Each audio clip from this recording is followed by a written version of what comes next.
So I have gone off Vyvanse today. I've drank already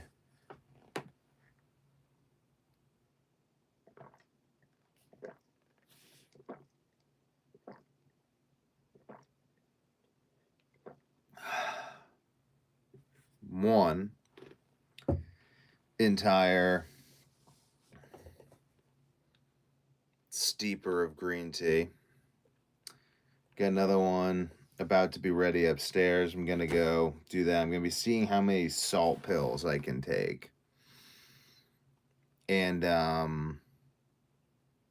probably how much caffeine I can take too. I think that really dosing myself with salt and caffeine is the move today. Because, like I said, I didn't take any Vyvanse, so my brain is going to a million different places. I'm going to start by reading some selections from the book of Deuteronomy and the book of Joshua. This is something interesting. So this is something interesting. I'm just documenting. So this is what's going to happen if you watch all my videos and you're watching them through for posterity's sake, or I'm rewatching them, and you want to see what happens from the get go. Basically, what it is Vyvanse or Adderall. I realize there is some sort of, it has a suppressing effect on, through regulation, yes, but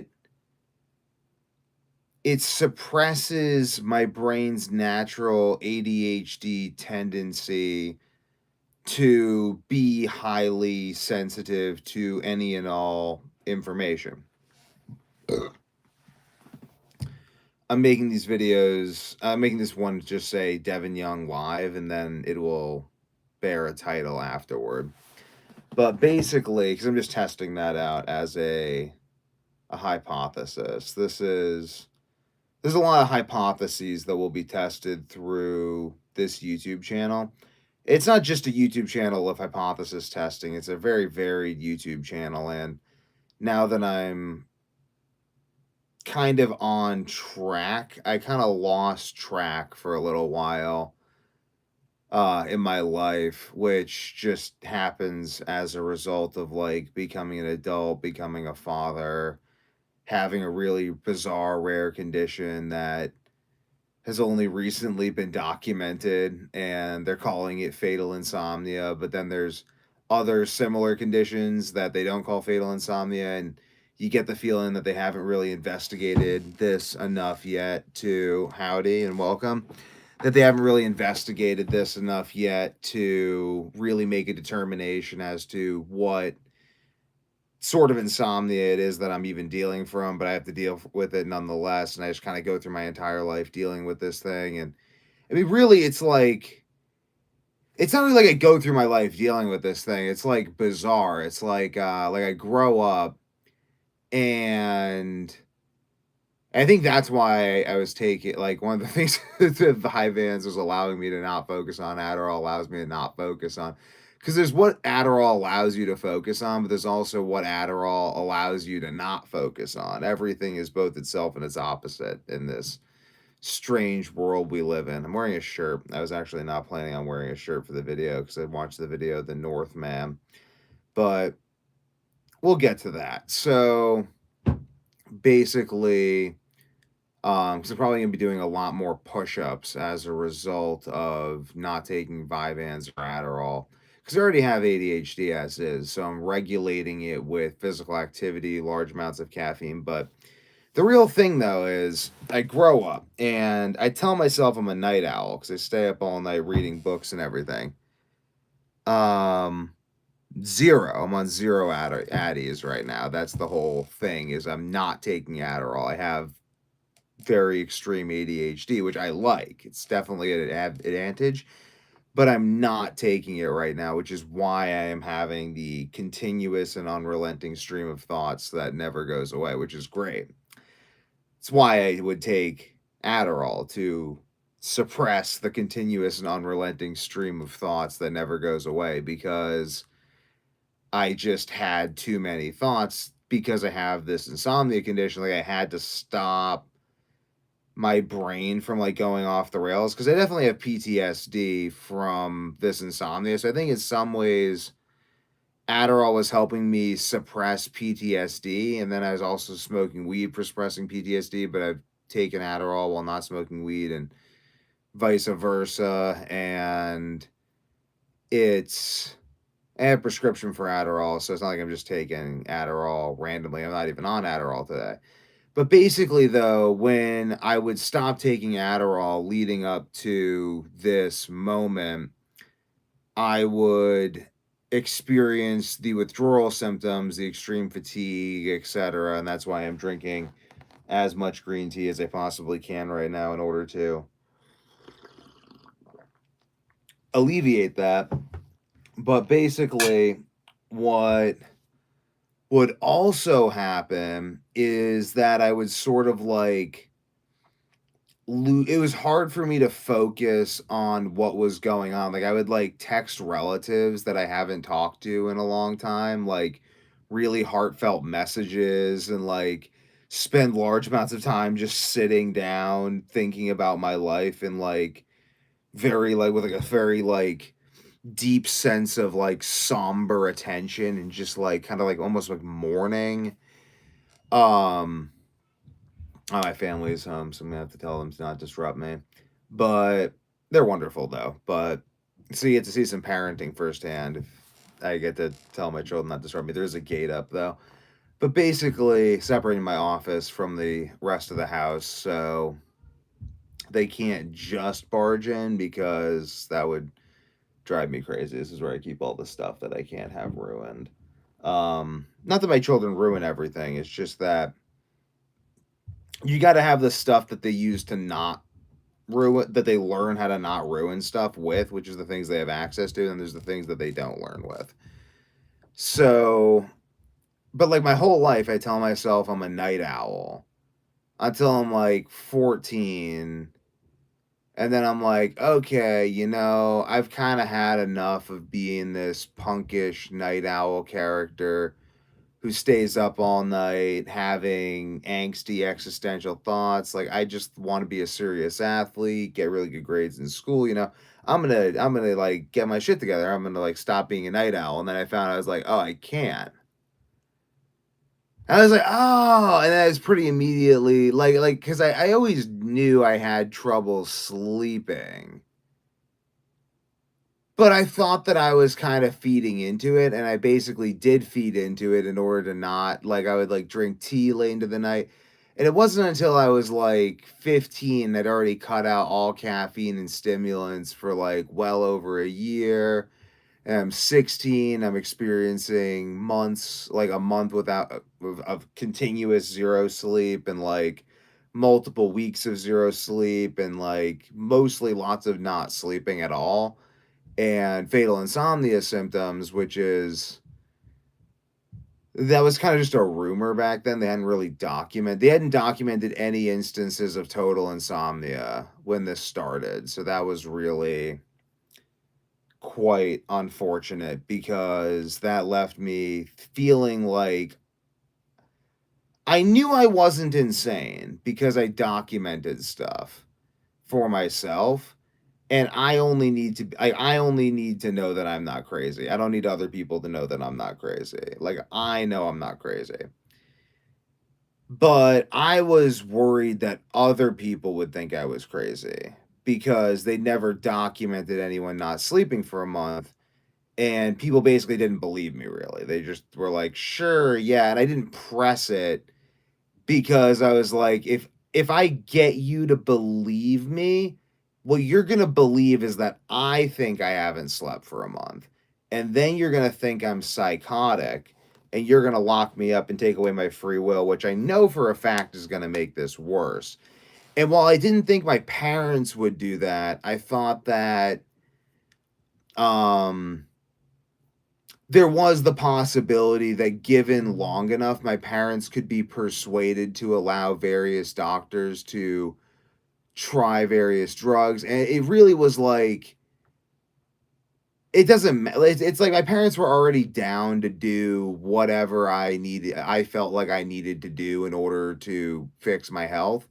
So it wasn't really necessary that I like, 'cause I already tell them, I'd be like, "I haven't slept for 2 weeks," and it's like there's just this weird phenomenon that I've noticed with sleeping. This is something I've just noticed as someone who's actually not slept for 2 weeks straight, is that if I tell someone who's never experienced that I haven't slept for 2 weeks, they just look at me like I'm nuts and they don't react. And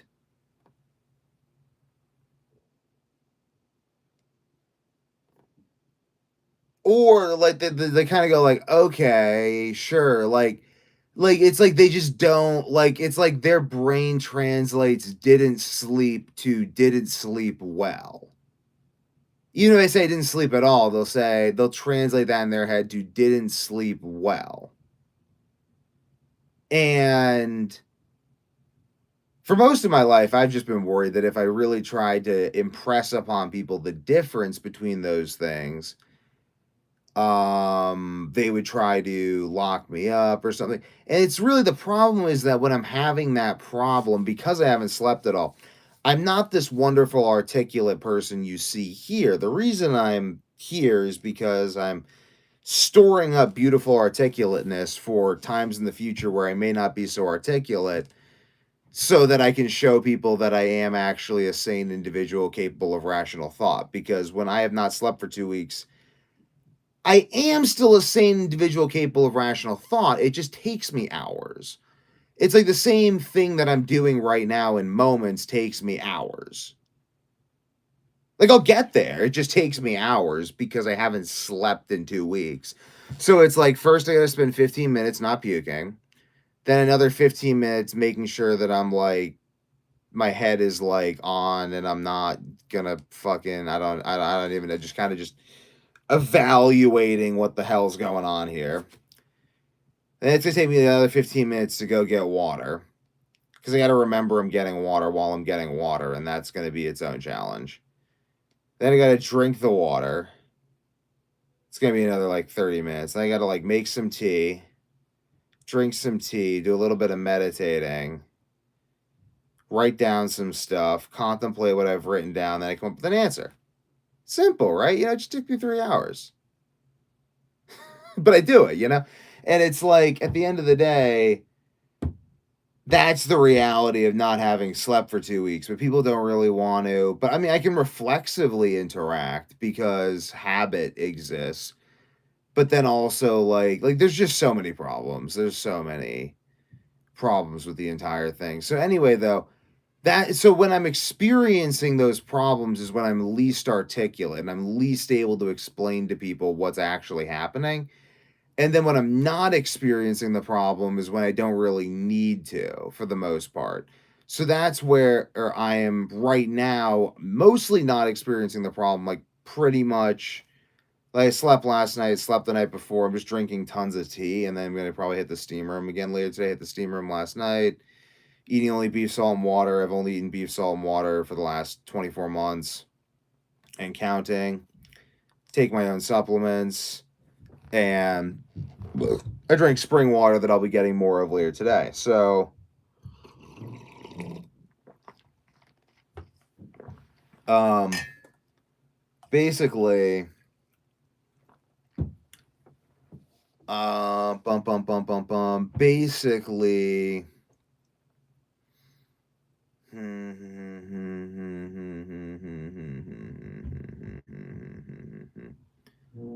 basically. So then I just kind of devoted all my time towards figuring out what it was, then off to college, then another episode, and then I've had kind of brain damage since then. Like honestly, looking back, because I've been taking paracetam on and off. I've been since that episode, like even before that episode, since my junior year of high school, because even up until that, I was taking ashwagandha Makuna pruriens twice a day just to kind of like get my brain to feel okay. So I think really since the episode, I think all this tea that I'm doing, I think it's an iron retention problem. I think there's like iron deposits in my brain as a result of not sleeping for so long. So I'm doing the vitamins, doing caffeine, doing fasting, doing large amounts of green tea, which is amazing for detox.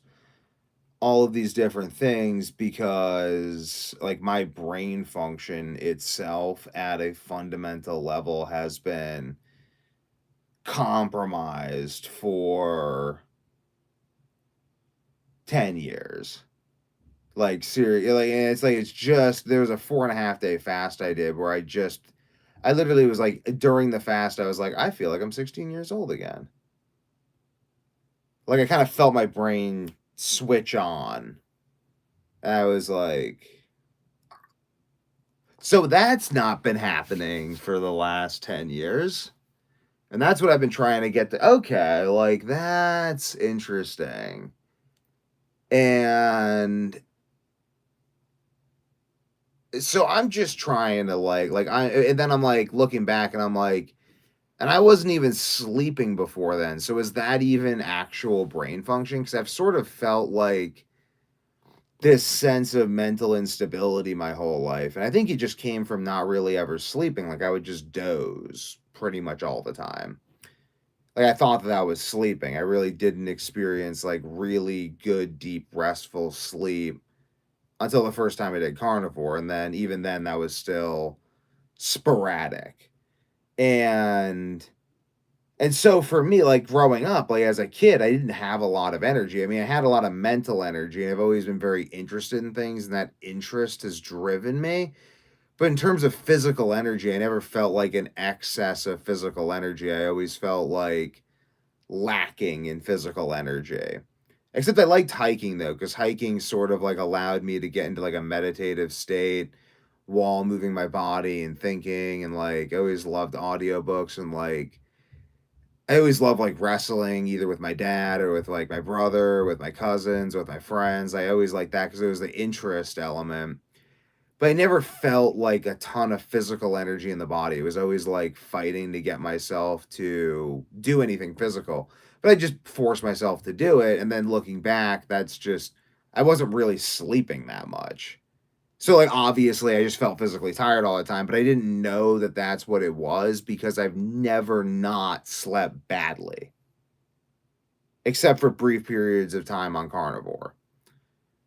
So, for me, learning how to be healthy is really this weird journey where the most essential piece of the puzzle was removed.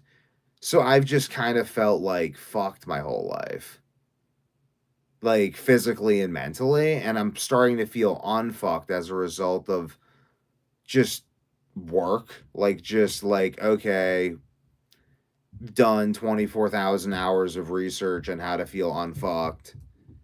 I'm spending all of my time doing that and documenting what happens as a result of doing that. Um, I like definitely have ADHD, but I took Adderall because Adderall just allowed me to like it allowed me to not sit down for hours and hours and hours at a time just staring off into space. Maybe I should have. Maybe I should have just spent hours and hours staring off into space, but I felt like I shouldn't at the time. And like I couldn't even really like but once I went on Adderall, like well what did I do on Adderall? It's like I got married, had kids, started a health coaching business and like a Facebook group that became very successful helping people with their health coaching with their health problems, documented other cases of insomnia similar to my own, documented that the methods that I found for myself worked, did even more thousands of hours of research on insomnia and related conditions. Um, did a bunch of work in marketing and housing repair and had another kid and applied tons of jobs, almost got hired at a bunch of different jobs, created my own jobs, sold tons of things on eBay, made tons of money doing that. Sold like coaching programs, sold courses, made YouTube videos the entire way, did ABA therapy multiple times, um did and then sold Christmas lights and then ultimately started selling sold supplements, made my own supplements. Now I sell my own supplements instead of selling other people's supplements.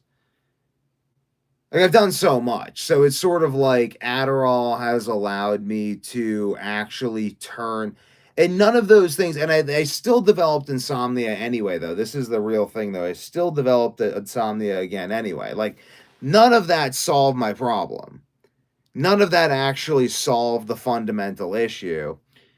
But what it did was it allowed me to take this vastness up here that I couldn't make sense of and turn it into tangible steps in a series of actions that other people could follow, which allowed me to recruit my brother on board the project, which allowed me to make the project of fixing the insomnia and dealing with the question of the vastness up here into its own company, which I've now turned into this live stream right here where I'm not taking Adderall and broadcasting the vastness of my own mind and my own inability to comprehend my own thoughts in this case into sequential language, which syntax forces to be logical and coherent. So the actions themselves, they meet with reality in the same way that God comes into reality and makes himself known to us. So I'm going to go grab my tea from upstairs and we're going to get started with a very interesting live stream.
Seven.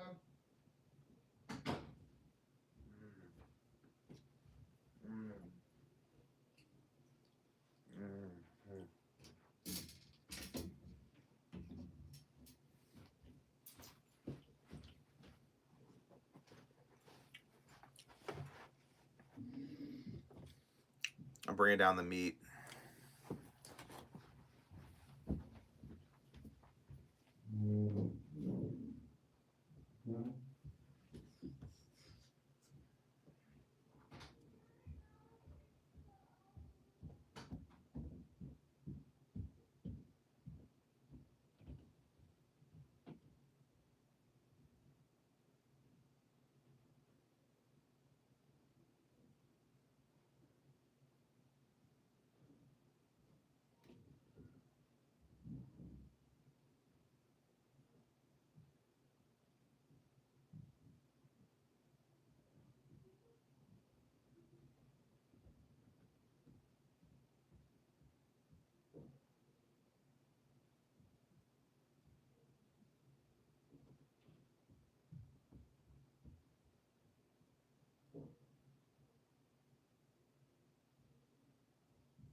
Oh, this is my beautiful ribeye roast steak.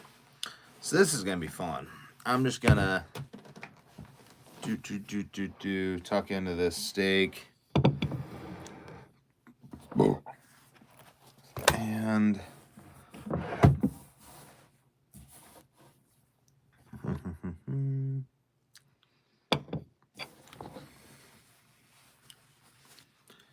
eventually cap some supplements. We'll get some spring water later today. Oh, this is...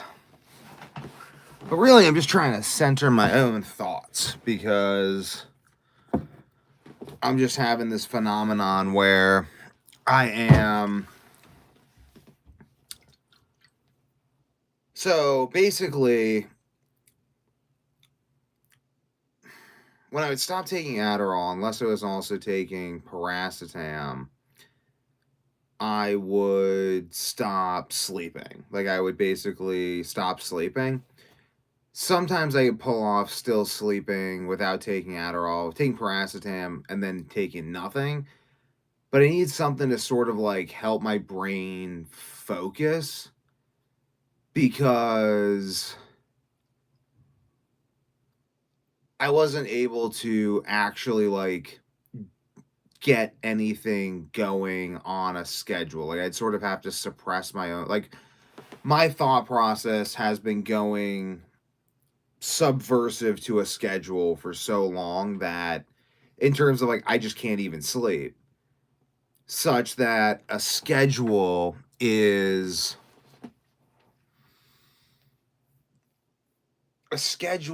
like a dream. It's like a wild fantasy that like things, even something as simple as sleep, could be predictable. So then now I'm just on this schedule and I'm sleeping with paracetam, and I kept getting derailed because I'd stop sleeping again. I'd have like chronic fatigue, which I think is because the paracetam had BHT in it. But if I didn't take paracetam, I couldn't really do anything scheduled either.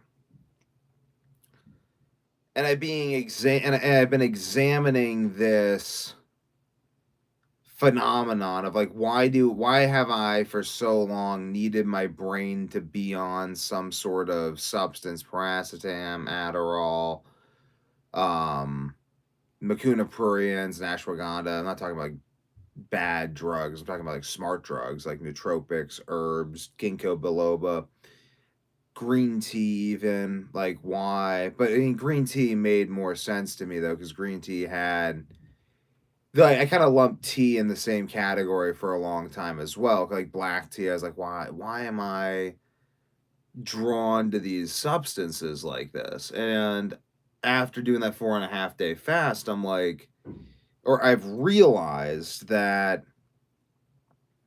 the reason I'm so drawn to these substances is because there's this deep instability underneath in the fact that, like, I've never had a circadian rhythm. Like, it's just weird level problem. So basically, it's hard for me to actually have normal thoughts in the context of a normal schedule. So that's why I'm doing these live streams, because these live streams give me a chance to just have abnormal thoughts, which on a live stream become normal thoughts, because it's like the whole point of a live stream is to share your abnormal thoughts. So now I'm successfully sharing my abnormal thoughts, and yeah, I mean, that's basically it. I'm successfully sharing my abnormal thoughts. And I don't have to do it at any particular time. I'm just taking more time to be at my house and just drink tea, go for walks, meditate, make sure I like study insomnia, research this, take notes on this, like really make sure I can get my sleep on track once and for all, because this is just a huge pain in my life, and it has basically it is literally colored my entire life with just like I can't even sleep, and then everyone's expecting me to do all this other shit, and I can still perform at a very high level because I'm very intelligent and hardworking and disciplined with a high pain tolerance. But it's just like there's this like basically like phenomenon where everyone just, less so now because I have a company. But when everyone just sort of talks down to my ability because they assume that me not sleeping is me slacking off, when in reality, me not sleeping is me actually surviving something that would have killed them 5 times over. It's a little bit of a misconception for some people. They have a hard time wrapping their head around that because they've never had any major health problems before, or they've just never experienced anything like total and unrelenting insomnia.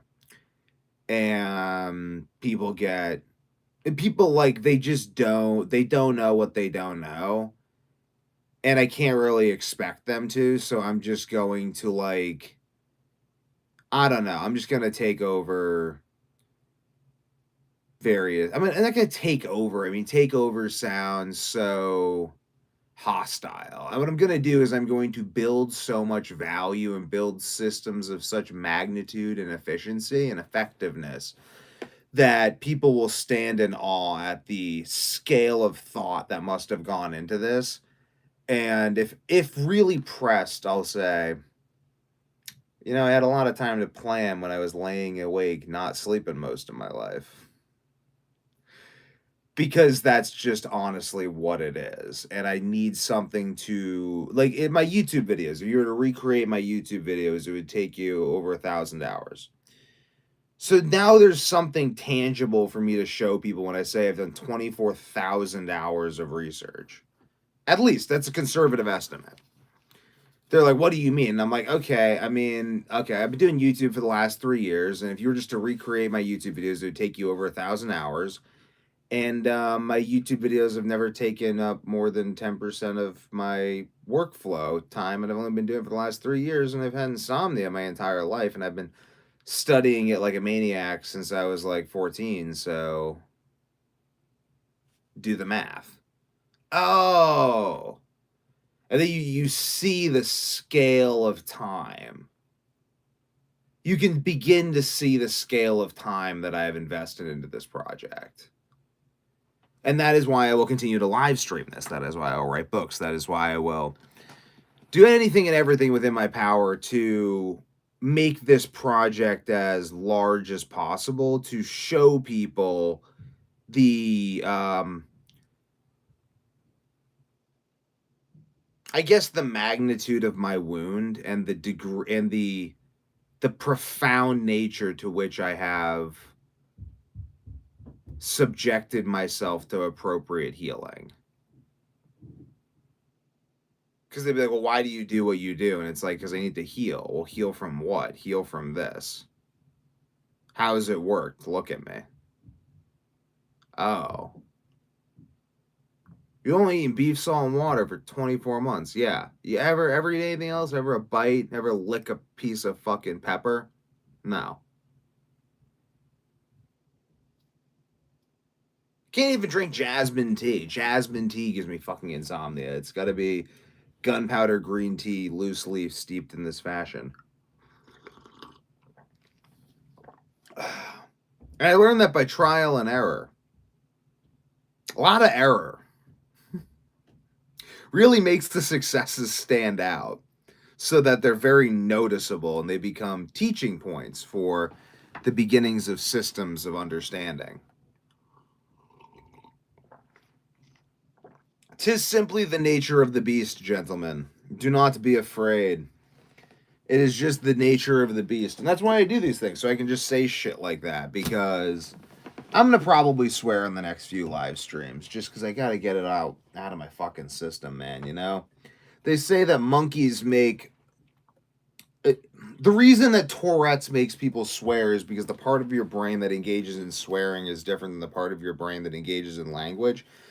The part of your brain that engages in swearing is the fucking threat detection part of your brain. So, and monkeys will make noises akin to human swear words to alert other monkeys of threats. That's why it is lowbrow to curse. It is lower class. It is uncivilized. It lacks in the refinement created by the culturation of the independent. Because it represents an unsophisticated level of representing threat detection. But fucking A, there's some threats out there, you know? Like, there's a lot of fucking threats. And there's some pretty fucking crazy ones. And there's some threats that'll come from behind and just absolutely... I don't know. I don't want to get too crude, though, because it's just not... it's not what saves me, ultimately. It's not what saved me, was getting crude, but... some swears may come out because this is a PTSD alleviation therapy, basically. I'm doing, like, people are like, men will do blah, blah, blah over going to therapy. Well, this man started a fucking business instead of going to fucking therapy, because the fucking therapists were saying go to the doctors, and the doctors would be like, do you want some drugs? And then I would just ask them, I would say, don't those drugs actually, because I knew the answer. I was like, don't those drugs not create the conditions of sleep in the human brain that it needs to actually recover? And then they'd be like, yeah. And they'd say another thing. I'd be like, aren't those drugs like some of the most addictive drugs on the planet that are the hardest to quit? They'd be like, yeah. I'm like, I'm just fucking good, man. Like, I'll just have insomnia and I'll scream and I'll fight people in wrestling, and I'll just lose my fucking mind, you know, like, because I'm gonna lose my mind anyway. You're telling me I'm gonna lose my mind anyway. Like, my brain is not gonna recover. I am going to go through fucking neurological hell. I'm gonna go through neurological hell either way. I want to know what it is I'm experiencing so I can kind of work my way backwards out of it. Because this is definitely going to kill me if I don't figure this out. Like, there's no way. I am 16 years old. My dick hasn't worked in 9 months. I'm shitting and pissing blood and I haven't slept in 2 weeks. And that wasn't even the worst of it. I'm better than I was 2 weeks ago.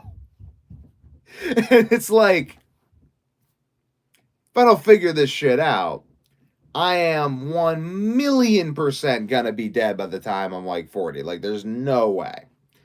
No way that I'm in this rough a condition now.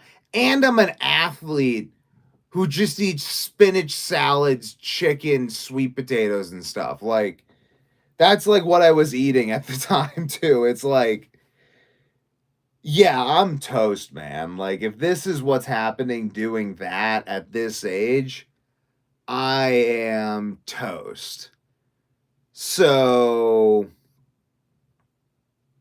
yeah, thank God I was able to figure that little bit out. Like, the little bits you get right sometimes in the end save you. That's why I like fairy tales a lot, and like the Odyssey and the Bible, and like books where people die horribly because they didn't pay attention for an eighth of a second. Fuck. Yeah, I think about that all the time.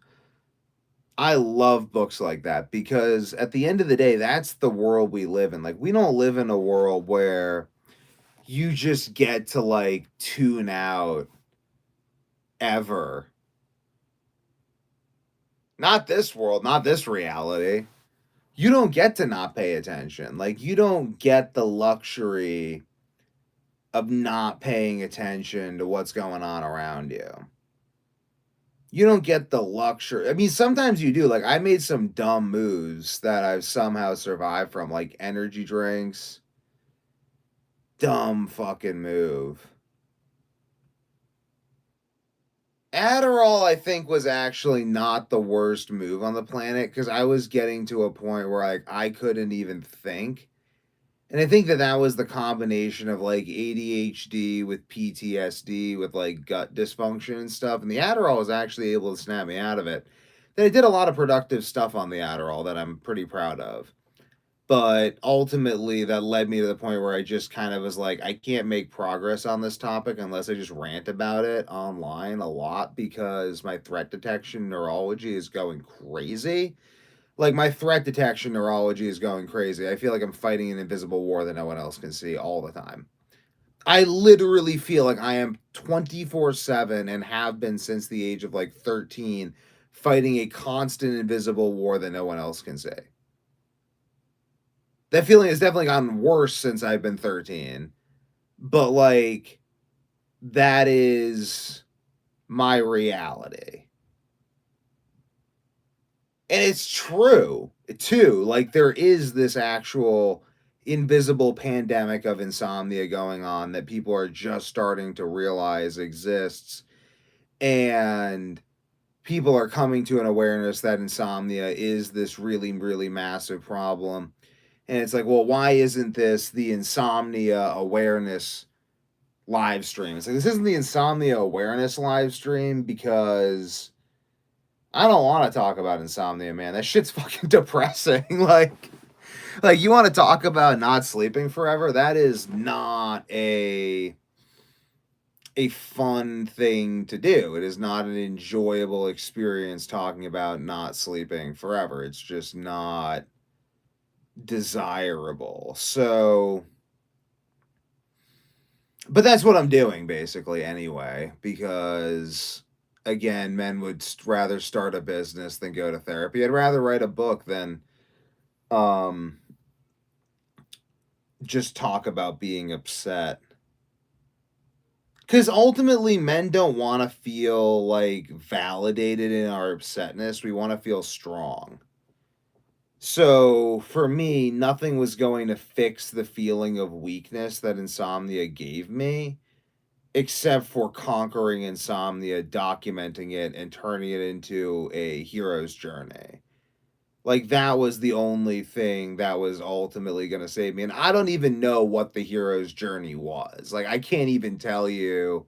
This is how screwballs my head is right now.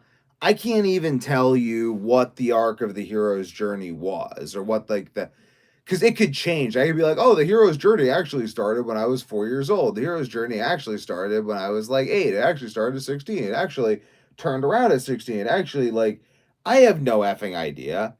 I just stopped barely trying to hang in. Like, I literally have been just trying to hang in there for like the last 2 years. I've been like trying to not die. And I have successfully held the symptoms of fatal insomnia at bay and reversed them, which makes it by definition not fatal insomnia, though it took everything from me to do it. So now we're at an interesting point where it's like, well, you had all the symptoms of fatal insomnia, but you reversed it. So was it anti-NMDA receptor encephalopathy, Morvan syndrome, and why do all of these things have the same tendency, reversible by the same treatment pattern, yet untreatable by these other treatment patterns? That's where we get into these other things, and we really should just not kill people we disagree with, because killing people we disagree with is how I'll just be real, I would kill everyone and make myself the Blood King. Right now I'm helping people on the good faith that me investing effort into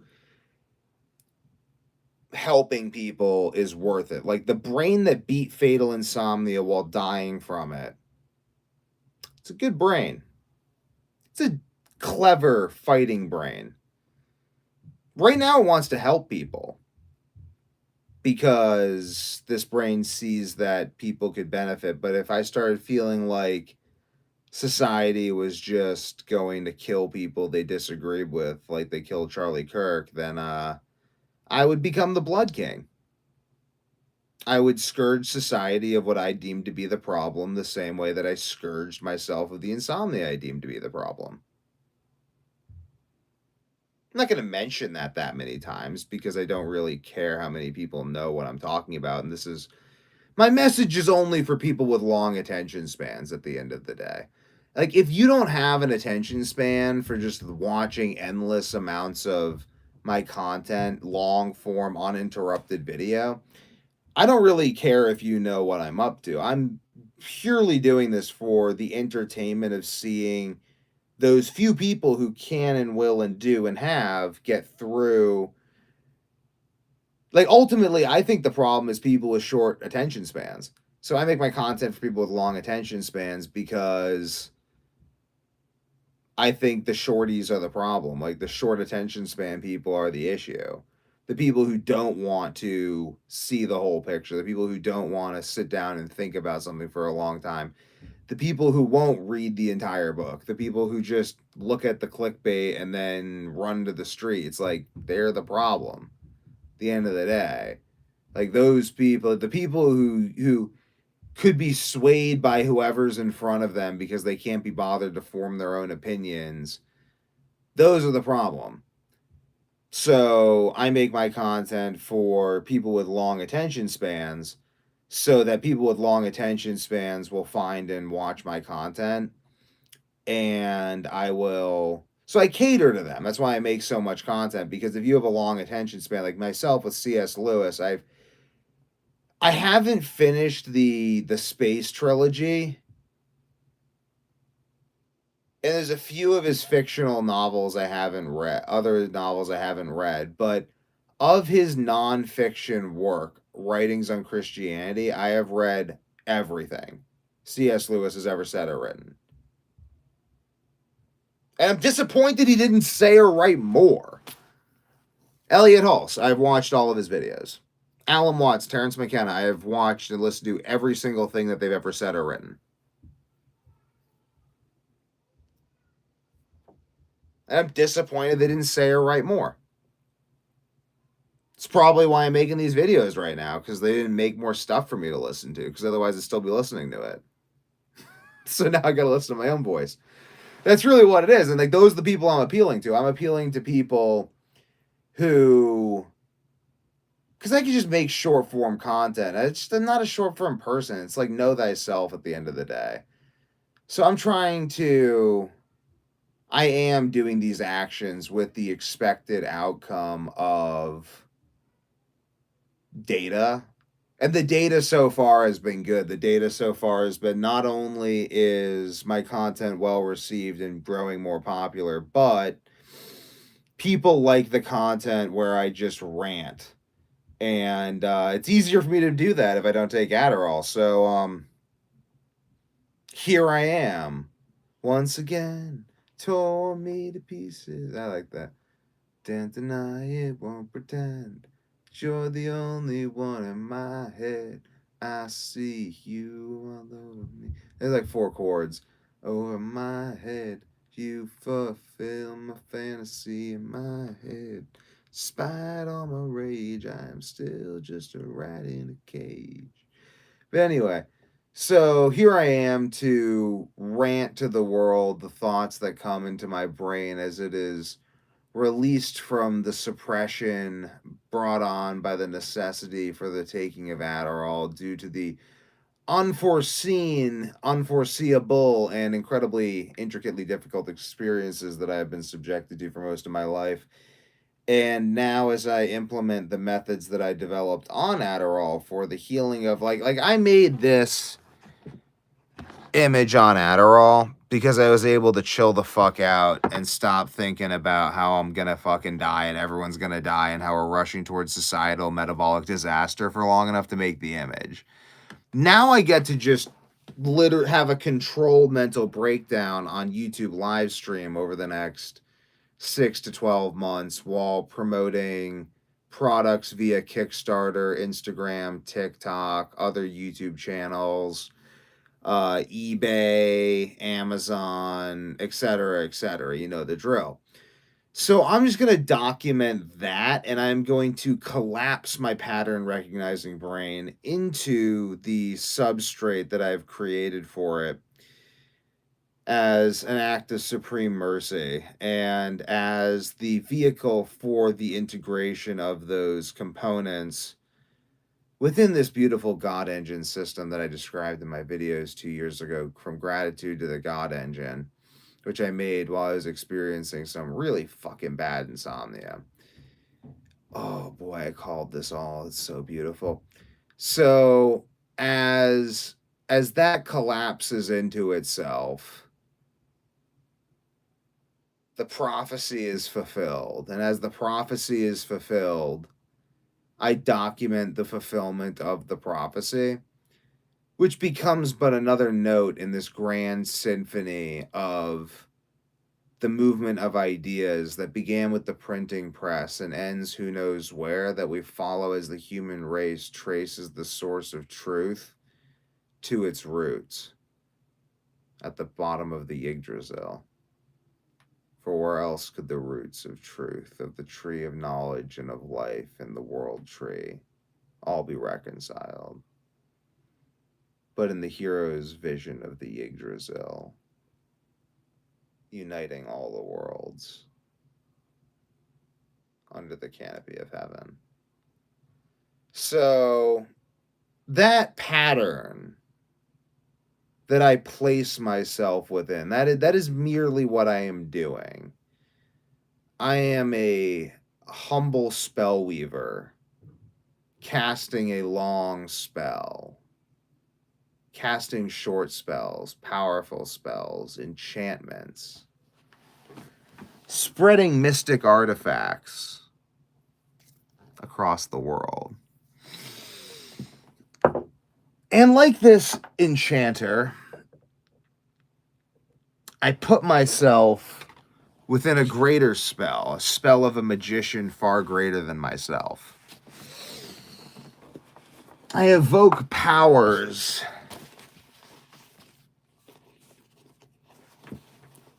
at which the world laughs and of which many have forgotten.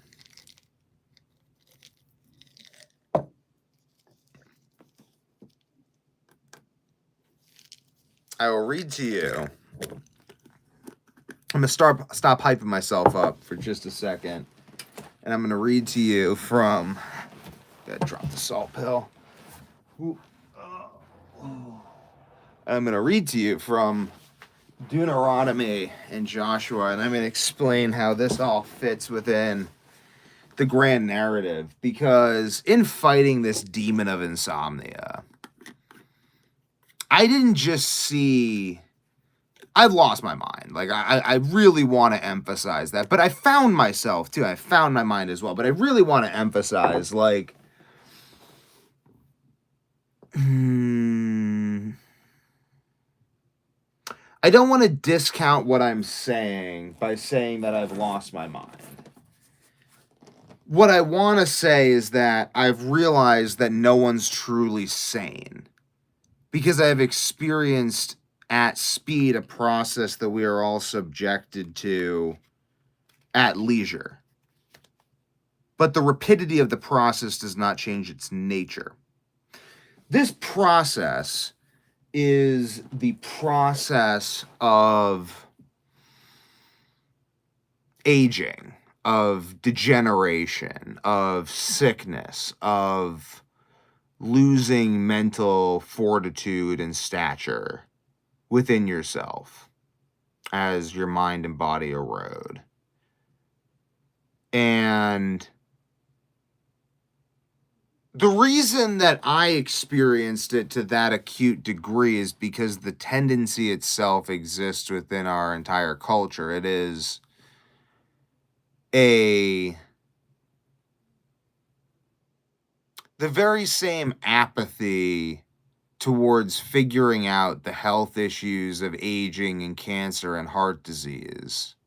I say apathy because we're very apathetic towards these things. We treat these things like they're acute conditions. It's no accountability Mondays here, folks. Oh, you have cancer? You have a genetic disposition towards cancer. Welcome to No Accountability Mondays. Every day. You didn't do anything to have that heart attack.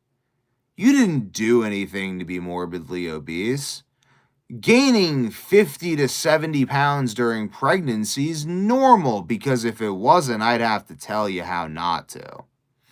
And I can't do that because I don't know. So therefore, it's normal. Here's some Ozempic.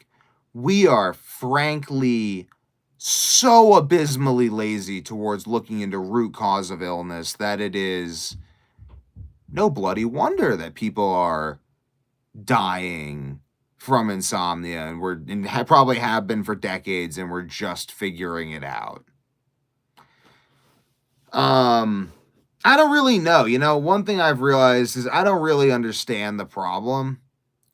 Like, I understand the problem. I understand my component of the problem. I understand the patterns that have been revealed to me, but I don't really... I understand my place, I think, in the problem. I think I understand a role I can play. I don't know. This is interesting thinking about this live. Like,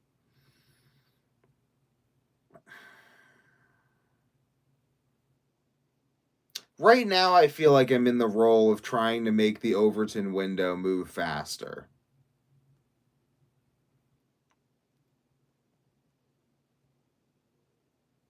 Or I feel like the result of my actions is to speed the movement of the Overton window across an unseen axis at a greater velocity. Maybe at all. Maybe it wouldn't move across this axis at all without my actions. Maybe that's how it's always been. Maybe my willingness to self-crucify on the cross of insomnia and resurrect not just once, but 3 times from the dead, to where I have definitely traveled. I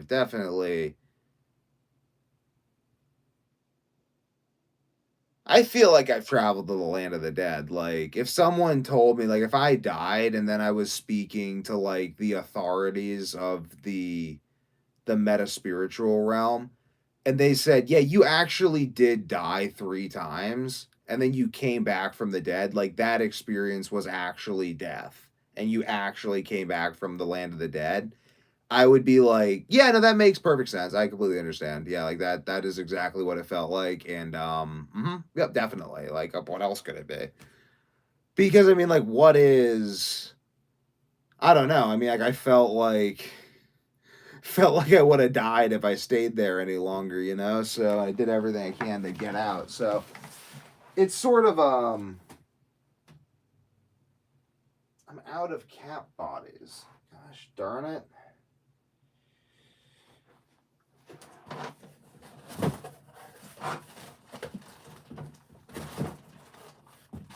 Okay. This is 1,000. Got another 1,000 in there. That's all I got's 2,000. I guess it is what it is, you know. Kosher and halal. That's nice. It's good that they put halal because those Muslims are crazy. So they're willing to risk the wrath of radical Islamists. They're probably pretty sincere about food safety.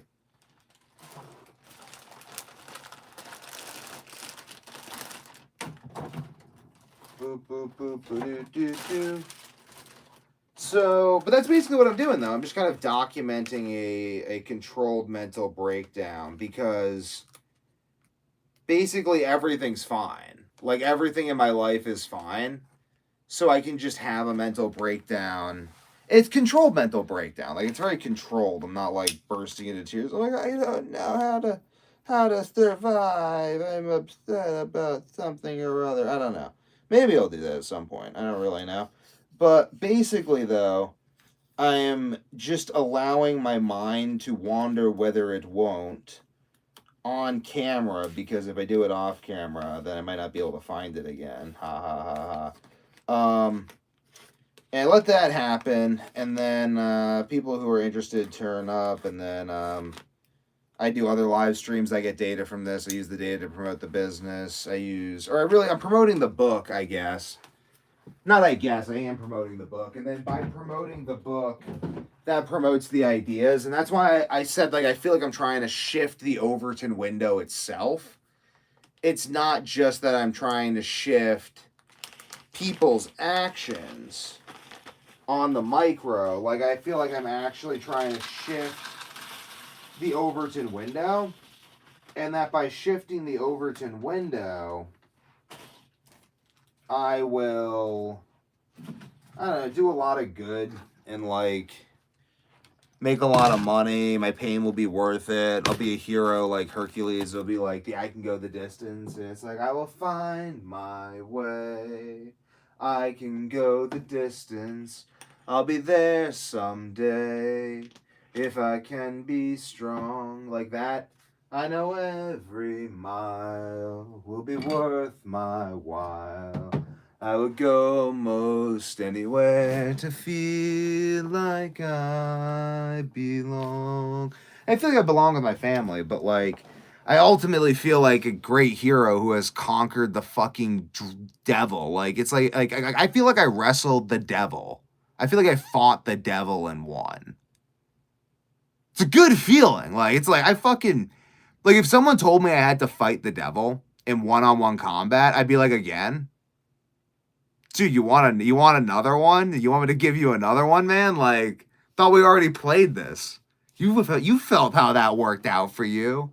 You want to go again? Like, I've already fought the devil. Like, it's fucking hard. He doesn't play fair, man. He attacks your ability to sleep and your basic sanity. Ah! Fuck that shit. So, that's how I feel. So I feel like I'm like,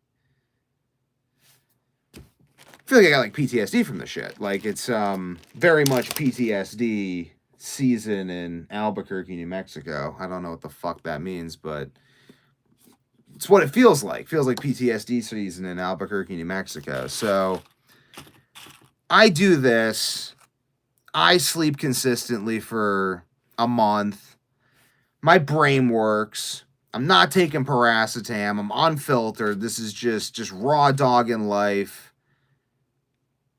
No Adderall, no paracetam, just raw dog in life. Brain's working. Probably won't be smoking weed at that point either. Very clear headed. Then I write the book on the live stream. It's all good. Book's great. Promote the book via Instagram. Got a bunch of data on that. All cool. Now that's done. Get some articles up on the website and stuff. And I kind of got that going. Now I can start to really look at the landscape and say, what's going on here? Like, who benefits from these supplements I made the most? What other products are missing that might be like really useful intermediary products where it's like, okay, like because there's challenges. It's like Amazon wants you to make all of your supplements through one of their facilities now. Like, you have to use a facility that's approved by Amazon specifically, or you can't sell supplements on Amazon. So that's kind of hindering me from selling supplements on Amazon at this point. So I can't use any of the promotional strategies I was planning on using on Amazon. Sell supplements on Amazon, but no matter, I can just do Google SEO. I'm really not like, I am worried. I am like there is some part of me that's like, oh no, what if I can't sell supplements or anything and my business Week to Warrior never takes off and like, but like, I don't know. I mean, it's like, oh no, what if I never get strong and I never win any wrestling? Like, I won plenty of stuff. I'm kind of just used to winning. So I'm used to just looking at the board and saying, what's everything I can do to win? And then just doing all of that. And then I just win. It would be a first. Like, and I've even done this with fatal conditions that have never been cured before. So like, if this doesn't work out, that would be a real first. I'd be like, wow, total unrelenting focus on a certain outcome does not always yield results. But right now, my experience leads me to believe that if I just focus unrelentingly on any single outcome, I can achieve whatever I want. And I've had a horrible fatal condition before, so it's not even like I'm saying that as someone who's like, well, wait till you get old and get cancer. It's like, dude, I already had worse than cancer when I was like very young, and no one knew what to do, and I figured it out. So I don't know. I feel kind of, I feel very vulnerable because, like, everyone's super vulnerable. I mean, all it takes is, like, 7 pounds of pressure applied to each carotid artery for, like, a few minutes and you're just toast forever. But I have this sensation that everything I do will inevitably succeed no matter what. So, or not no matter what, but, like, I will just be able to make it succeed. So that's just what I'm doing is I'm just rolling with it. So I'm turning, and the same way I'm rolling with the idea, I'm like, I'm just going to live stream me fixing the end of my sleep. Because it's like, I pretty much can sleep, but it's like really inconsistent. It's like sometimes I don't sleep, sometimes I don't sleep as much as I want to, sometimes I'll fall asleep till 4 a.m. But if I really focus on it, I can get really consistent sleep. So I'm like, okay, I'm just gonna live stream the process of me doing everything that's gonna give me really consistent sleep. Taking salt pills with tyrosine, theobromine, and caffeine, drinking entire steepers of green tea. Like, I'm gonna drink this and the other one on the live stream. Like, doing this, drinking spring water, like all these things. I'm live streaming this whole process. And it's been working, actually, since I've been doing this. I think I've been doing this for, like, this is the 12th day. I think I've slept for the last 7 nights. And I haven't been taking paracetam. I've just been taking green tea. And I'm going to just continue doing the green tea, salt pills, chlorella, beef, throw in some fasting, walking, meditating, and documenting it all on these live streams. And it just keeps on working. So it's like, okay, and then people show up to the live streams. And then the live streams get views. My channel gets views. My channel keeps getting more and more views. The people who view my channel more and more because they kind of get what I'm trying to do. Or I kept trying to describe how I'm building a life out of conditions that seem to be impossible to many and at various points in time. And there's a lot of life lessons to be learned in that. So I'm sharing all of this in a very unfiltered way so that people will have a reason to watch my entire channel so they can see the development of the ideas, so that the process that led to the development of the useful ideas that succeeded becomes superordinate to the ideas themselves, or even to the success, which is what I ultimately want. And then now I've got the attention of a bunch of people who find the superordinate principle to be of highest regard, and that's just, I don't know, I mean, that's the grandest thing ever. And then I can make myself maximally useful to those people. And if you view the superordinate principle to be of the highest regard, then you're also a superordinately useful person. And there's records of people organizing people like that, like Henry Ford, throughout history to great effect. George Washington. And I intend to do something similar to that, because I don't necessarily think that starting a new nation is necessary. I think that starting a super dominant corporation is what's needed, and a corporation founded on American values to retake key parts of America for the empowerment of families, basically, for the empowerment of the individual's ability to raise healthy families. Because as we see in the Odyssey and the Iliad, healthy families banding together resist tyranny on every level of analysis, always across time, and it is nothing else, has never been anything else, and could never be anything else at every level of analysis. So, given that that's the superordinate principle of the reality we occupy, I am putting myself well on the side of said superordinate principle, because there is some epic biblical destruction described in Deuteronomy and Joshua, which I am going to get to right when I get back from the bathroom. So I'm going to take these, I'm going to head to the bathroom, and then when we get back, we're getting into some biblical analysis, baby. Because I want to describe exactly, like, this business is not just a business. This YouTube channel is not just a YouTube channel. This man is not just a man. This shit is biblical. This shit has been coming. I mean, I am literally killing demons. The insomnia demon, the reason the insomnia course that I have on my channel, it's called How to Beat Insomnia, is because it's a demon, and I want you to beat it. Like, beat it with a stick. Fuck that guy. He's an asshole. So,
So now,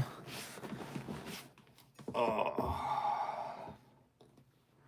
gonna do half.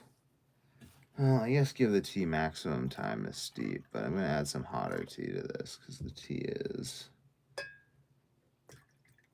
the older tea is cooler.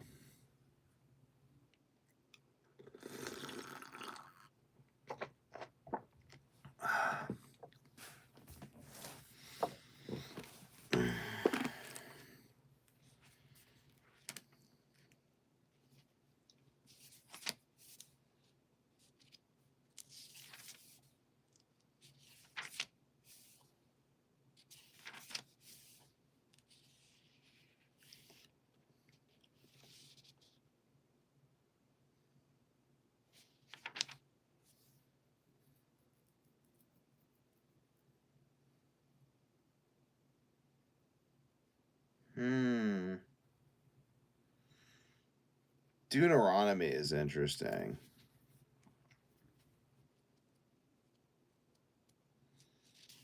It's like all the laws that you are to live by. I'll start with Deuteronomy 11 because Deuteronomy 11 is really fascinating. So, love the Lord your God and keep his requirements, his decrees, his laws, and his commands always. Remember today that your children were not the ones who saw and experienced the discipline of the Lord your God, his majesty, his mighty hand, his outstretched arms, the signs he performed to the kings he did. The things he did in the heart of Egypt, both to Pharaoh, king of Egypt, and to his whole country. What he did to the Egyptian army, to its horses and chariots, how he overwhelmed them with the waters of the Red Sea as they were pursuing you, and how the Lord brought lasting ruin on them. It was not your children who saw what he did for you in the wilderness until you arrived at this place, and what he did to Dathan and Abiram, sons of Eliab the Reubenite, when the earth opened its mouth right in the middle of all Israel and swallowed them up with their households, their tents, and every living thing that belonged to them. But it was your own eyes that saw all these great things the Lord God has done. So basically, what they're saying there is that because it wasn't you or children that saw these things, you have to take great care to convey the seriousness of them to to your children. I would say even in the United States, we have not seen the despotism of Europe, the despotism that Europe is capable of. It was not us who fought for American freedom. So we really I feel like in some real sense, past generations they did not emphasize it is getting lost through compulsive public schooling, all of these things.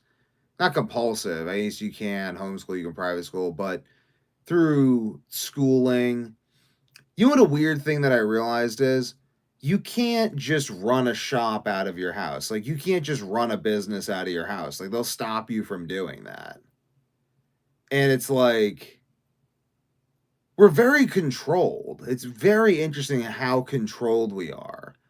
And you think back to like Europe and it's like peasants weren't allowed to own land. It's like, are you even allowed to own land now? You can't decide to run a business out of your house. Do you even own your house? How much are we still peasants? How much is the system that creates peasants a system of laws and customs and not simply a system of power discrepancies? How much has our inattention enslaved us more so than a conquering army ever could?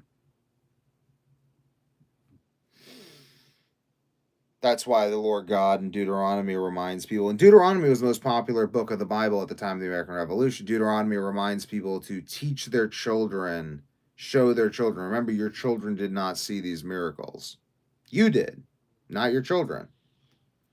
Observe, therefore, all the commands I am giving you today, so that you may have the strength to go in and take over the land that you are crossing the Jordan to possess, and so that you may live long in the land the Lord swore to your ancestors to give to them and their descendants, a land flowing with milk and honey, a land you are entering to take over. I'm just going to hit these pens on this thing because I am, like I said, I talked about having had a porn addiction. I talked about having had psychotic breaks. Like, I don't like smoking weed. I don't believe in smoking weed. I'm not like, ooh, yeah, everyone should smoke weed. I'm a great advocate of it. It's a vice. It's what I did instead of the addictive drugs. It didn't ruin my brain though, like I believe the addictive drugs would have. So, not saying I condemn weed as terrible. I don't advocate it, nor do I even wish myself to be currently addicted to it. It's just kind of like I stopped smoking it numerous times throughout the last year for over a month, and I don't want to keep smoking it. Like whenever I sleep consistently, which hasn't been for most of my life, I don't want to smoke weed. I just don't sleep consistently. So make of that what you will, but I'm just going to be hitting this because if I hit this, then I'll really want to drink the green tea because my brain will start getting kind of lethargic because it's fucking weed. And then I'll really want the green tea because the green tea will like level me out. And then I'll probably go off on a really interesting rant because that's kind of what happens when I mix the two. So we'll catch that. And it's just, I'm taking an axe to the frozen sea of my mind because I find it therapeutic in this time period of my life where I am simply devoting my energies towards making sure that I can sleep every night and that I continue to do so. So I also got to write down what I'm even doing to sleep so that I can. Again, the difference between science and fucking around is writing shit down. So, hello, Deuteronomy. I'll come back to Deuteronomy in a second. I'm going to write down. Well, I'm just going to do a quick note because I am going to write this book, The God Engine. This is actually what I am doing with these live streams is writing this book, but it's kind of hard to write a book on how you regained your sleep after having fatal insomnia if you still can't sleep. I mean, though it's different orders of magnitude. I mean, like if if I get like an hour of sleep 2 nights in a row, that is like the difference between that and having not slept for a week straight is like the difference between having your head removed and having your hand removed in terms of healing. It's like, oh my God, your hand was cut off. It's a big problem. It's like, yeah, it's a big problem, but like having your head removed is like different. People don't survive having their heads removed. Somehow I survived having my sleep removed, which is weird. Usually people don't tend to do that. So I think it's kind of interesting that I managed it. Though not without difficulty. I really like that series on Netflix, The Gentleman. It is actually quite good. I think people should think more like gangsters. And that's even how Joshua thinks in the Bible. Like, God even criticizes the Israelites for not being gangster enough. He's like, if you want more land, he's like, go kill the people who have it and take it for your own. Stop asking me for permission to settle the land I gave you. That's why, like, I think people who are looking at the Israeli-Palestinian conflict should really have a different perspective on it, because it's like, do you know the historical context of religious wars? Like, it's not what you think it is. It is a different thing. Drank 4 steepers of gunpowder green tea. Use the steam room for 1 hour, and I felt like the tea helped provide a buffer. I am approaching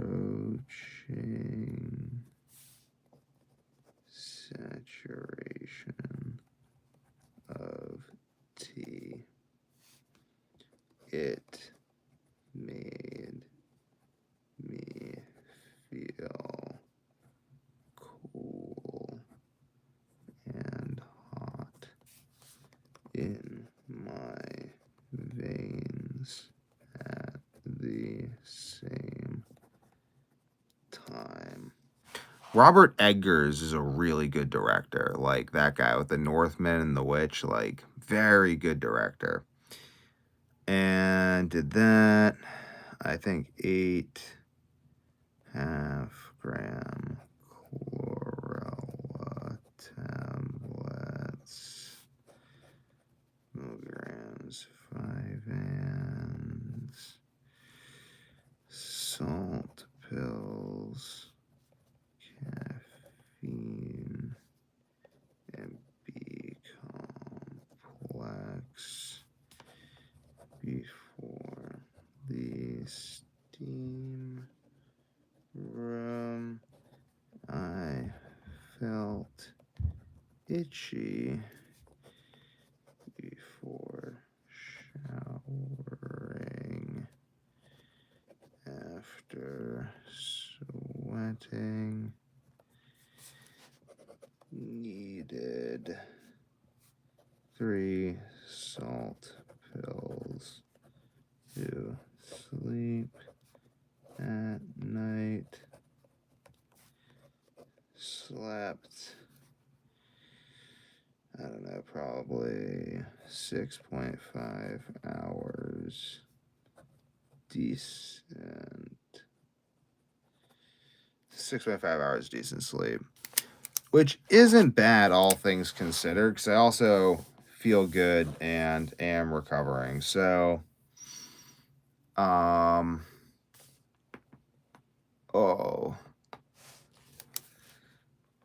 did neck training. So,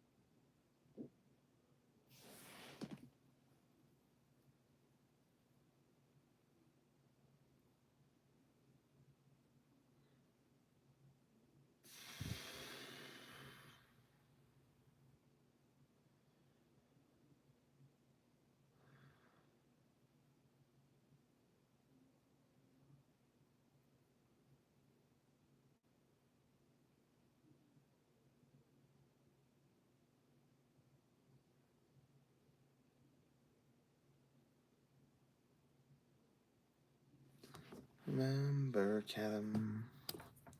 Remember Cadam. Hey, hey, you, I like Cadam. I do like Cadam.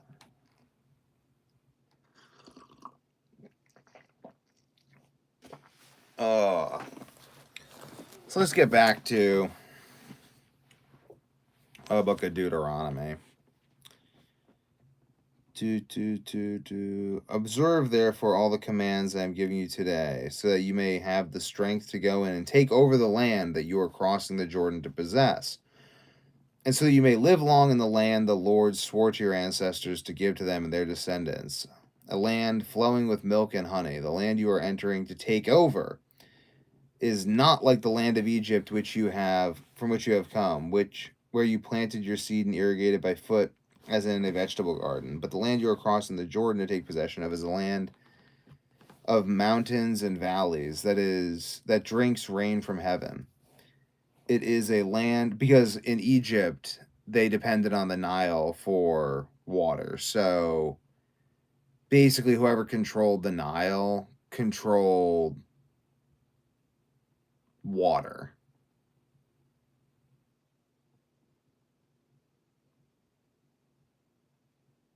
Yeah, that's pretty intense. So it's like rain from heaven. It's like, imagine that. It's like there isn't just this one river of water that is controlled by the royal family. There is water that just falls from heaven. Everyone can have water. Very interesting. Almost anarchistic. Some would say anarchistic. It's anarchy. Anyone can have water? Next, you'll be saying anyone can think for themselves. Thinking should be reserved for the ruling class, just like water. Strange.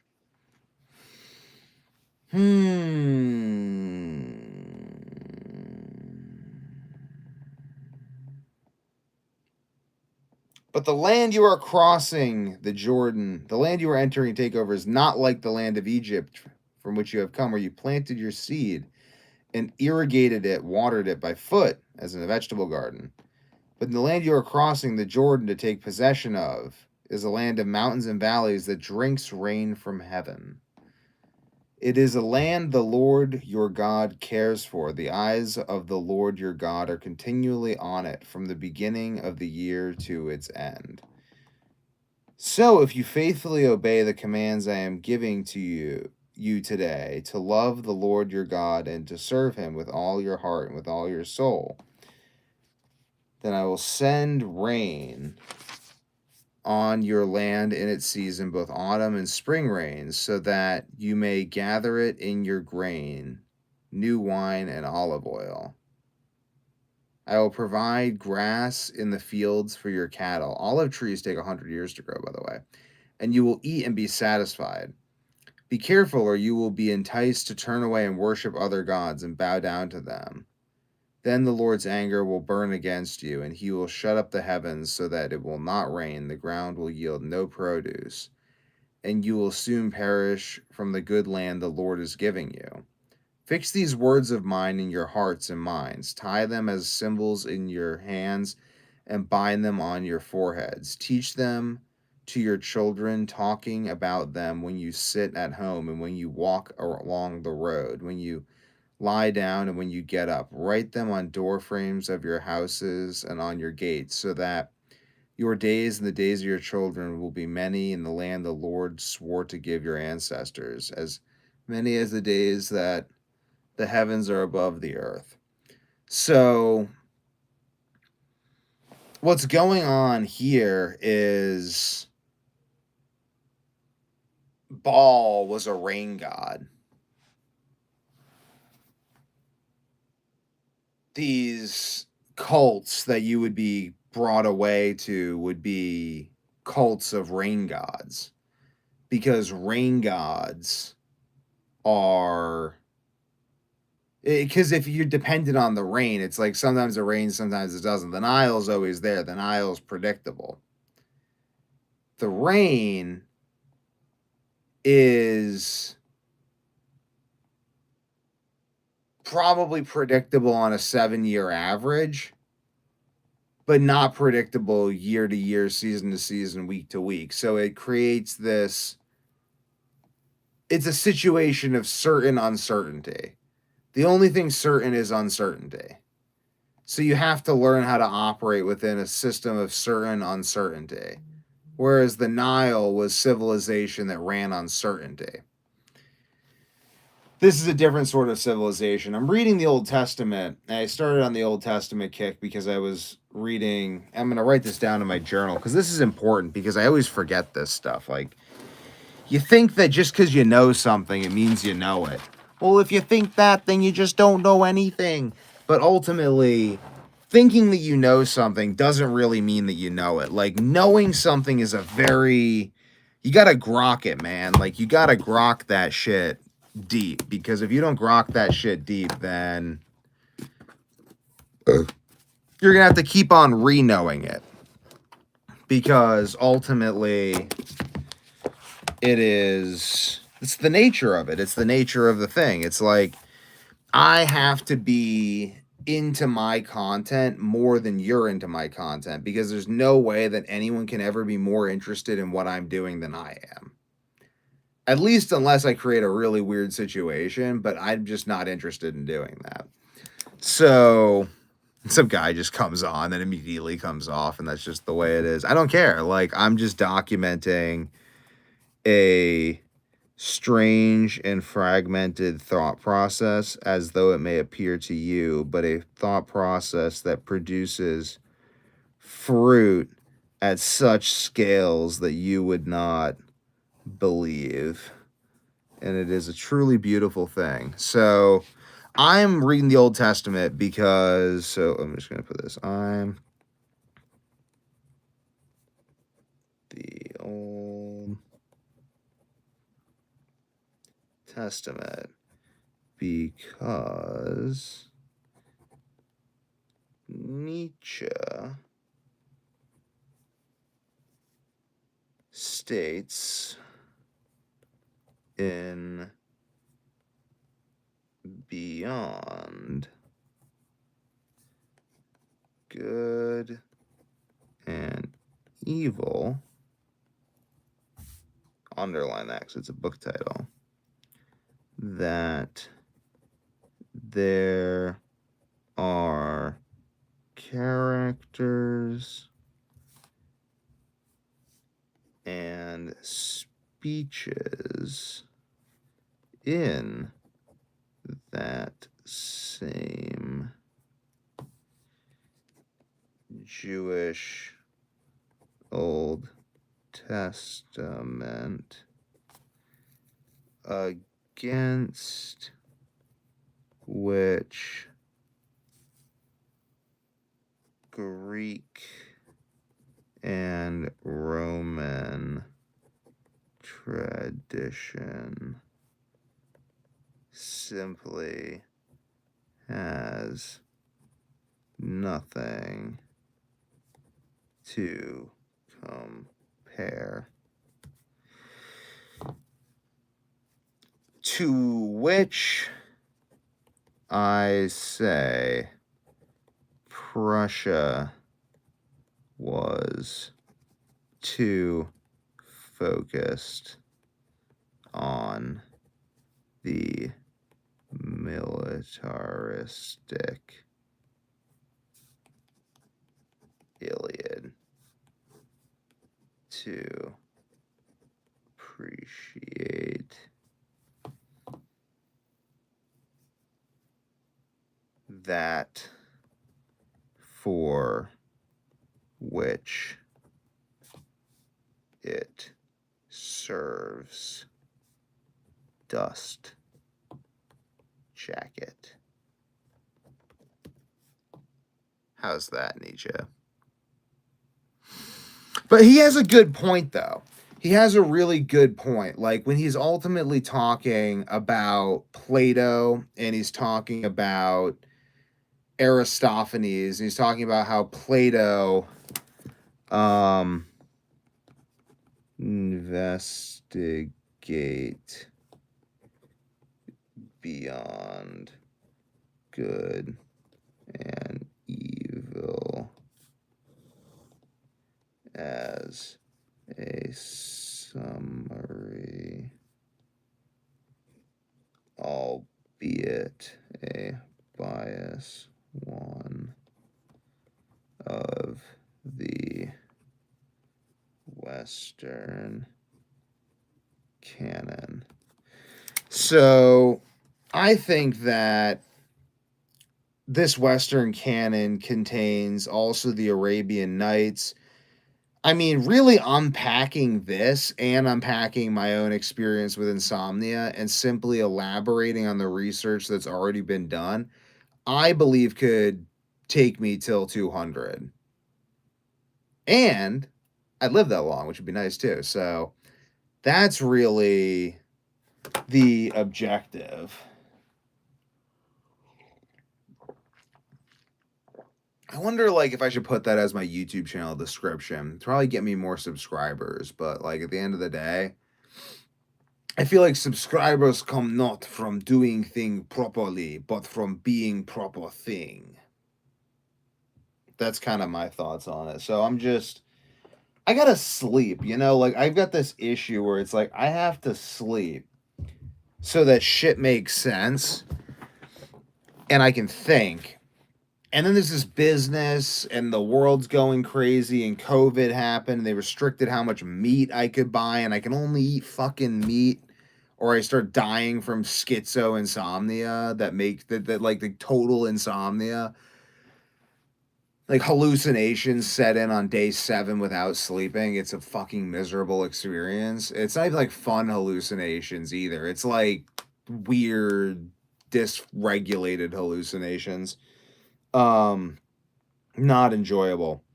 Not like LSD, not like psilocybin, not like DMT, not anything like those. Not even like salvia. Like even salvia is like preferable because at least, well, yeah, because I mean, like, but there's completely different experiences though. But anyway, oh, salvia is weird, man. I wouldn't really recommend ever smoking salvia. Like, I don't know why you would do it. Like, it's a, it's a bizarre time. It's just like you want to have a truly bizarre experience, smoke salvia. You're not necessarily gonna like it though. Like people like you're like, oh, I'd like to have a really bizarre experience. Like maybe you would, and maybe you wouldn't. But so I'm reading the Old Testament because Nietzsche says that in the Jewish Old Testament are characters and speeches of such magnitude and profundity that the Greek and Roman tradition has simply nothing to hold to it. And to that I say, I agree about the Iliad. The Iliad is not as great as the Odyssey. The Odyssey, though, I would put on that same level. Like, I would put the Odyssey on the same level as, like, the Gospel of John. Yeah, I would really put the Odyssey on that level. Kind of crazy to me. I think it's like the Odyssey, Genesis, like the Odyssey, the Jewish Old Testament, the gospel, the gospels, the gospel of John is the crowning achievement. The Arabian Nights is actually really fascinating too, because the Arabian Nights explores the idea through the concept of genies of what would happen. Like, like forget about science, technological advancement, politics, all this stuff. Like you have infinite power. You are just granted a genie that can grant you anything.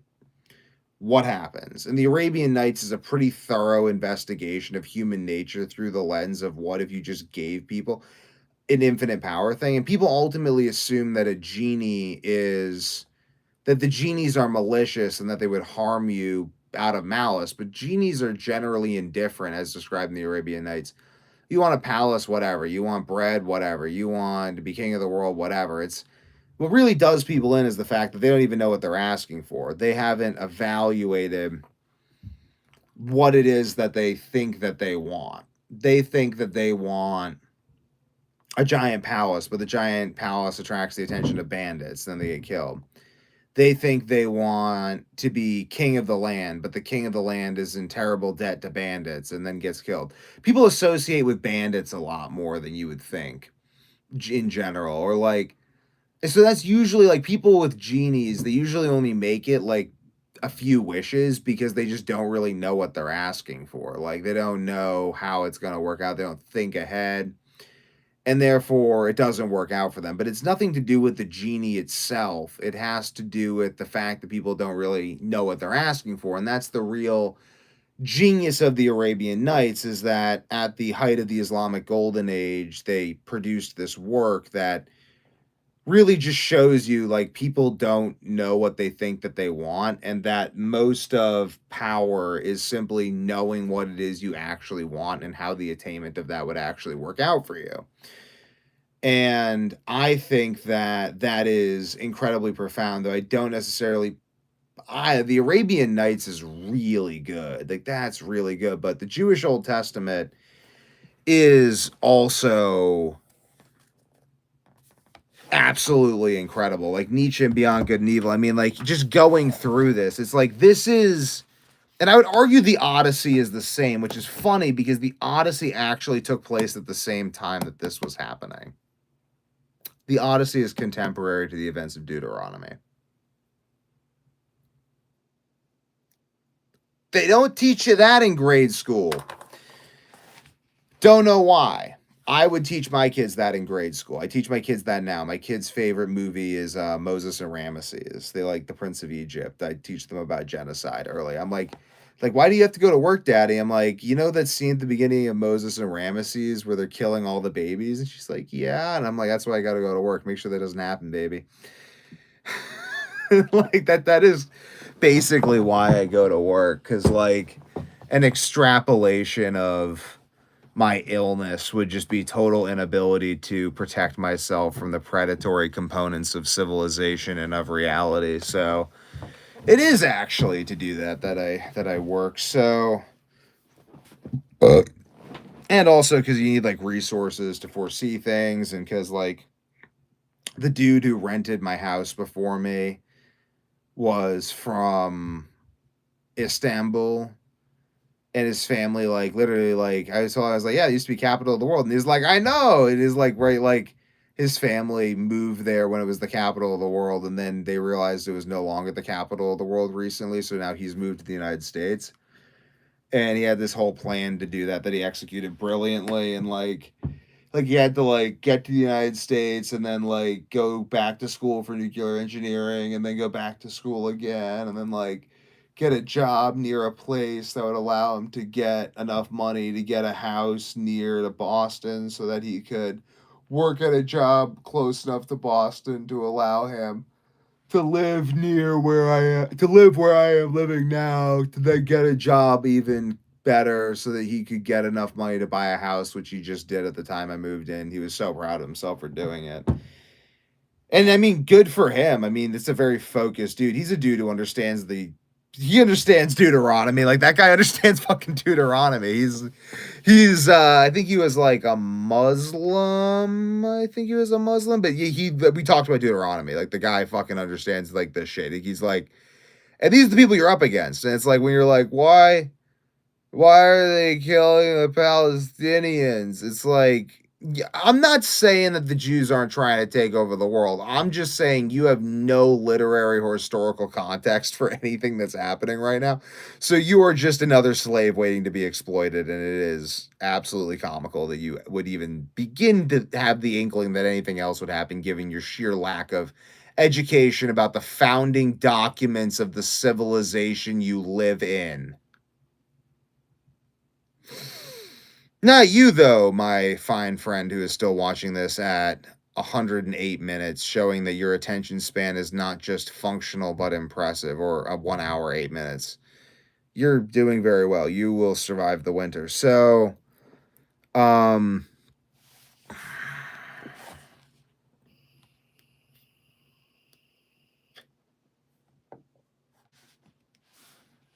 if you carefully observe all these commands I am giving you to follow, to love the Lord your God, to walk in obedience to him, to hold fast to him, then the Lord will drive out all these nations before you, and you will dispossess nations larger and stronger than you. Every place where you set your foot will be yours. Your territory will extend from the desert to Lebanon, from the Euphrates River to the Mediterranean Sea. No one will be able to stand against you. The Lord your God, as he promised you, will put the terror and fear of you on the whole land wherever you go. See, I am setting before you today a blessing and a curse. The blessing, if you obey the commands of the Lord your God. That I am the curse if you disobey the commands of the Lord your God and turn away from the way that I command you today by following other gods which you have not known. When the Lord your God has brought you into the land you are entering to possess, you are to proclaim on Mount Gerizim the blessings and on Mount Ebal the curses. As you know, these mountains are across the Jordan westward toward the setting sun near the great trees of Moriah, in the territory of those Canaanites living in Arabah, in the vicinity of Gilgal. You are about to cross the Jordan to enter and take possession of the land the Lord your God is giving you. When you have taken it over and are living there, be sure to obey all the decrees and laws I am setting before you today. The one place of worship. These are the decrees and the laws you must be careful to follow in the land the Lord, the God of your ancestors, has given you to possess, as long as you live in the land. Destroy completely all the places on the high mountains, on the hills, and under every spreading tree where the nations you are dispossessing worship their gods. Break down their altars, smash their sacred stones, and burn their Asherah poles in the fire. Cut down the idols of their gods and wipe out their names from those places. So if you wonder why Israel is acting the way Israel is acting, like this is the book of Deuteronomy. This is, and I'm a Bible believing Christian. I mean, what do you mean believe the Bible? I mean, I think this is a historical thing. It's a lot of reasons I think that, but a lot of people just made very good arguments that this is historical. I mean, a lot of the narrative around the historicity of the Old Testament and a lot of the questioning of the narrative is very new and not really based on any new archaeological discoveries. It's just kind of based on cultural mood.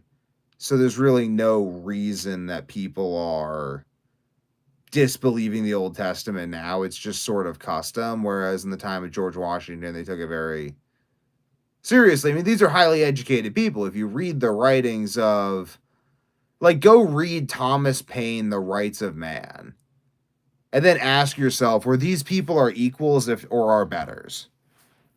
These people were our betters. Like, the people who ran the American Revolution were much better people than us. They were stronger, more independent, way more educated, way more disciplined. Like, they understood the project of freedom in a way that, like, I think few generations save the Israelites ever did. It is like those founding fathers, like they were giants. They were giants. Like I remember going to the Jefferson Memorial and seeing Thomas Jefferson, and my brother said, and it says all around the perimeter, I swear upon the altar of the eternal God, like hostility against every form of tyranny over the mind of man. Like he is just,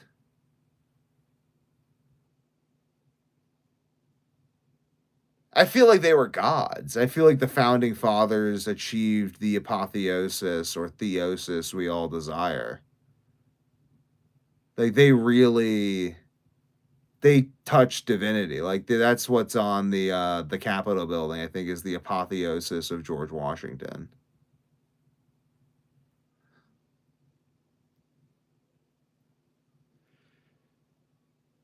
Not just the apotheosis of Romulus. It's another image you should look up. You should look up those two images: the apotheosis of George Washington, the apotheosis of Romulus, taking their place in the pantheon, uniting Mycenaean Greek ideals with Christian thought in a truly brilliant enlightenment that I believe should continue now and forever and unto ages of ages.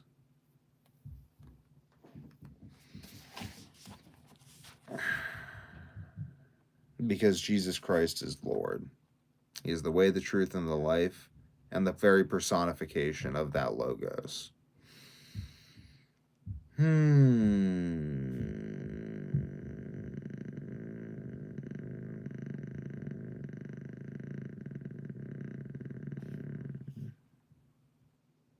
If you carefully observe all these commands I am giving you to follow, to love the Lord your God, to walk in obedience to him, to hold fast, then the Lord will drive out these nations before you, and you will dispossess nations larger and stronger than you.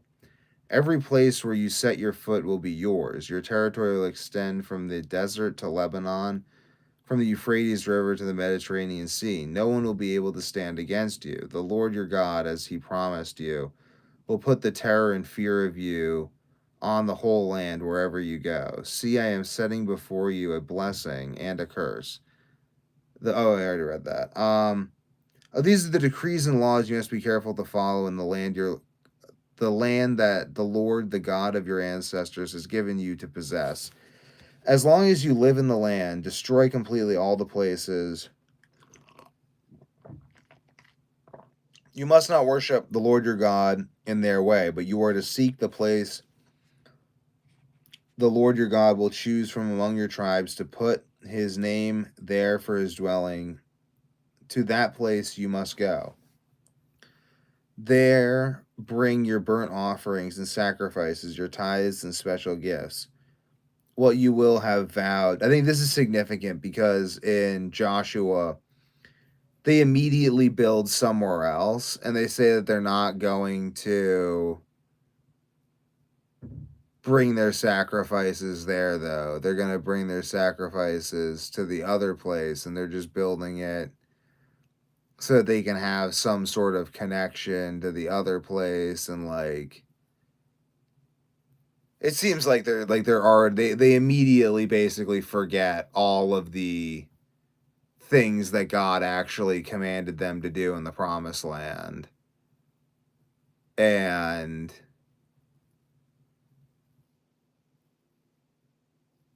wow. We got a project ahead of us, folks, if we take this book seriously. Um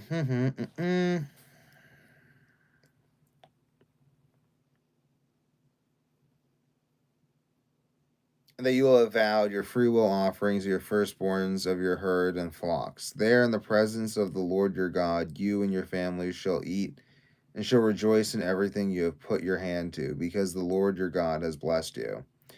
You are not to do as we do here today, everyone doing as they see fit, since you have not yet reached the resting place and the inheritance the Lord your God is giving you.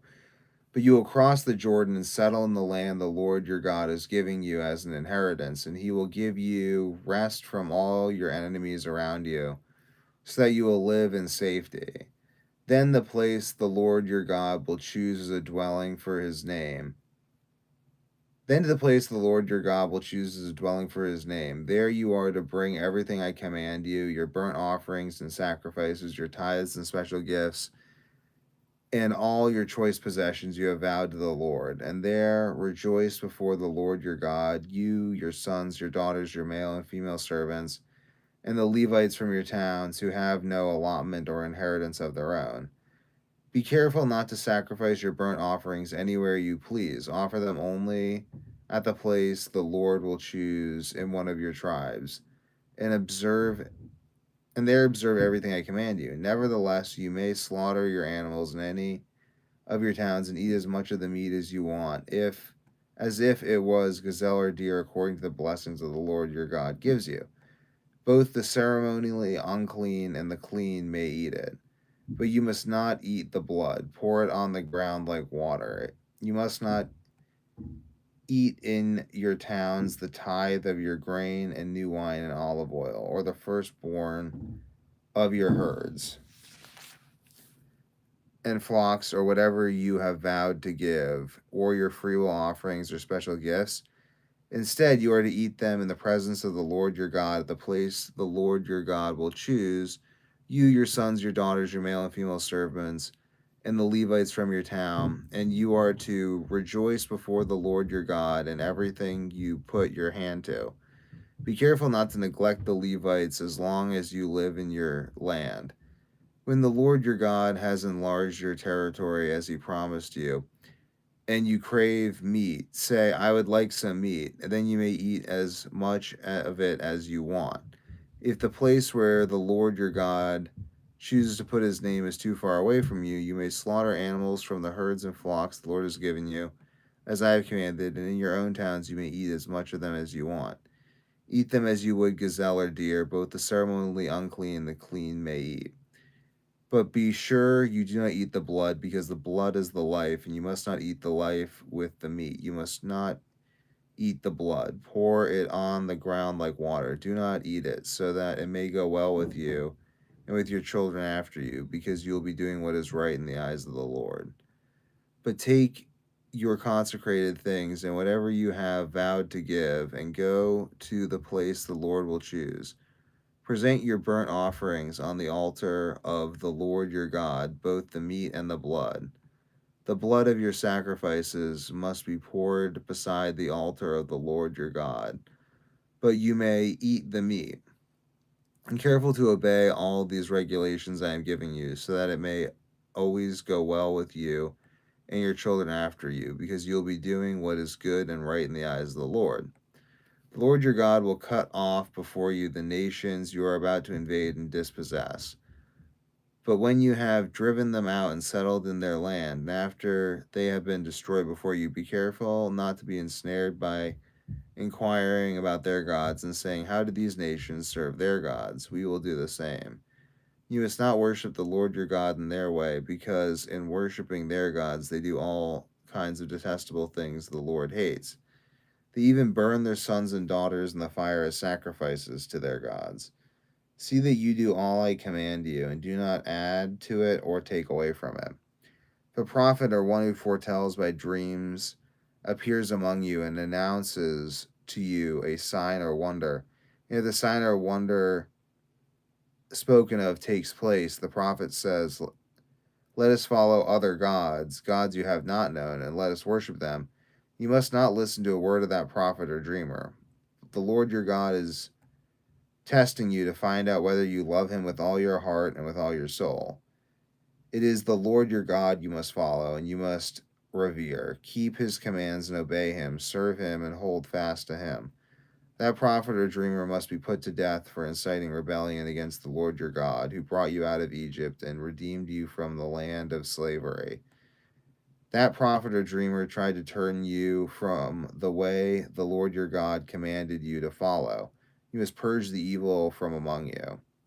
If your very own brother or son or daughter or the wife you love or your closest friend secretly entices you, saying, let us go and worship other gods, gods that neither you nor your ancestors have known, gods of the people around you, whether from near or far, from one end of the land to the other, do not yield to them or listen to them. Show them no pity.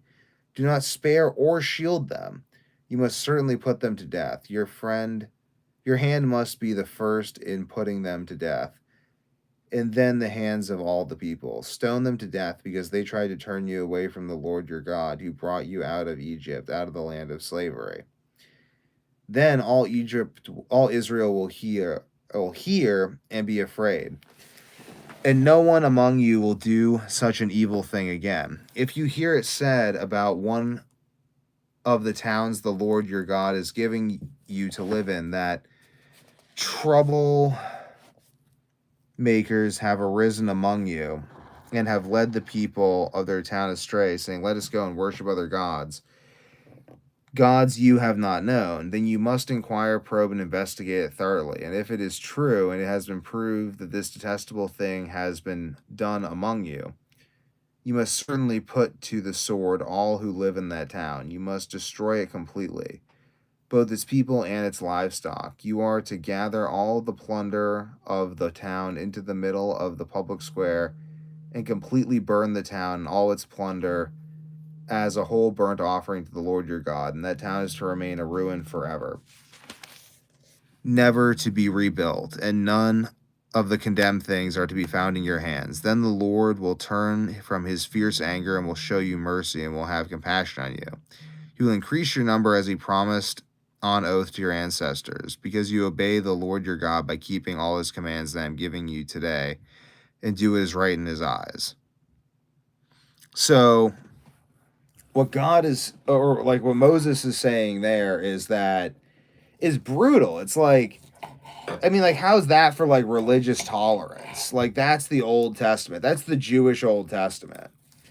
So if you're curious why the modern Jews are acting like that, it's like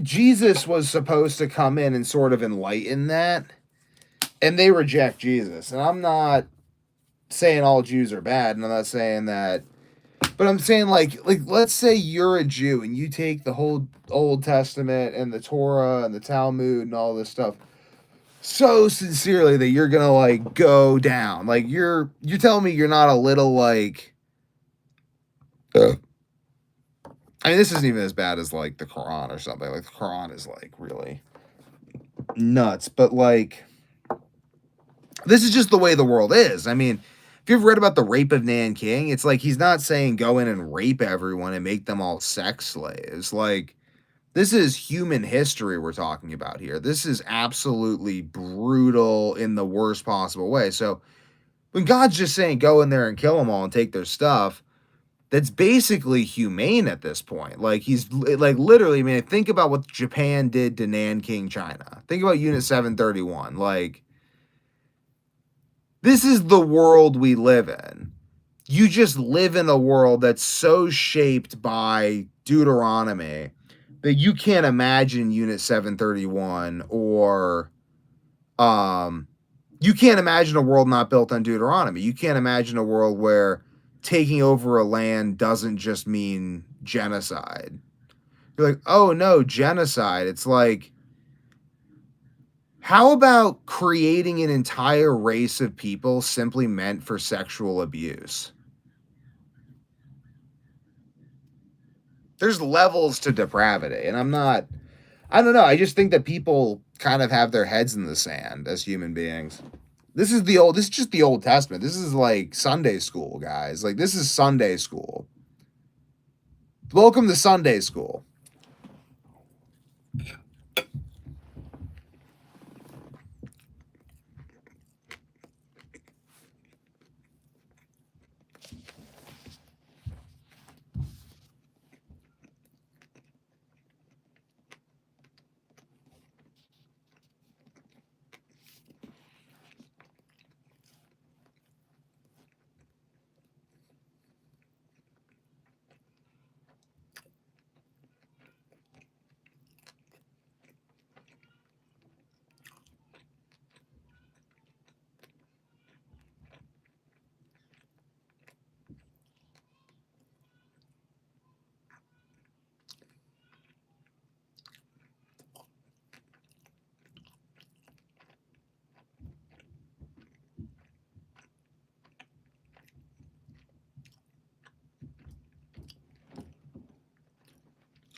Oh, I gotta finish this tea. So, I'm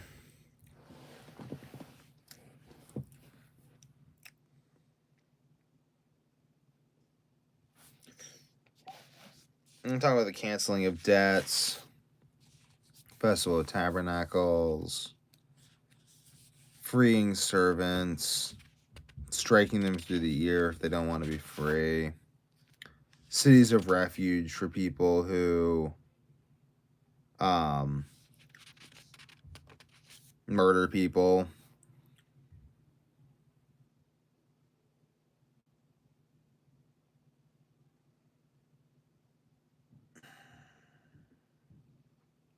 When you go to war against your enemies and see horses and chariots and an army greater than yours, do not be afraid of them, because the Lord your God, who brought you up out of Egypt, will be with you. When you are about to go into battle, the priest shall come forward and address the army. He shall say, "Hear, Israel, today you are going into battle against your enemies. Do not be faint hearted or afraid. Do not panic or be terrified of them, for the Lord your God is the one who goes with you to fight for you against your enemies and to give you victory." The officers shall say to the army, "Has anyone built a new house or not yet begun to live in it? Let him go home, or he may die in battle and someone else may begin to live in it. Has anyone planted a vineyard and not begun to enjoy it? Let him go home, or he may die in battle and someone else enjoy it. Has anyone become pledged to a woman and not married her? Let him go home, or he may die in battle and someone else marry her." Then the officers shall say, "Is anyone afraid or faint-hearted? Let him go home, so that his fellow soldiers will not become disheartened too." When the officers have finished speaking to the army, they shall appoint commanders over it. When you march up to attack a city, make its people an offer of peace. If they accept and open their gates, all the people in it shall be subject to forced labor and shall work for you. If they refuse to make peace and go to engage in battle, lay siege to that city. When the Lord your God delivers it into your hand, put to the sword all the men in it. As for the women and children and livestock and everything else in the city, you may take these as plunder for yourselves. And you may use the plunder the Lord your God gives you from your enemies. This is how you are to treat all cities that are at distance from you. Do not belong to the nations nearby.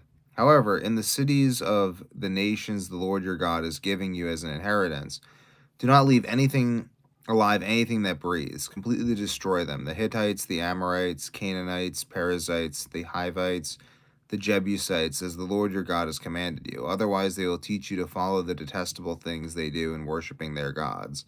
And you will sin against the Lord your God. When you lay siege to a city for a long time, fighting against it to capture it, do not destroy its trees by putting an axe to them, because you can eat their fruit. Do not cut them down. Are the trees people that you should besiege them? However, you may cut down trees that you know are not fruit trees and use them to build siege works until the city at war with you falls.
Oh, there's like no one on the live stream right now. I wonder it's because I changed the name of it from writing the God Engine to just says Devin Young is live. So now it's not. Oh, there's someone, but now it's not used to having the name changed to something else. So it's just.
If someone is found slain lying in a field in the land the Lord your God is giving you to possess, and it is not known who the killer was, your elders and judges shall go out and measure the distance from the body to the neighboring towns.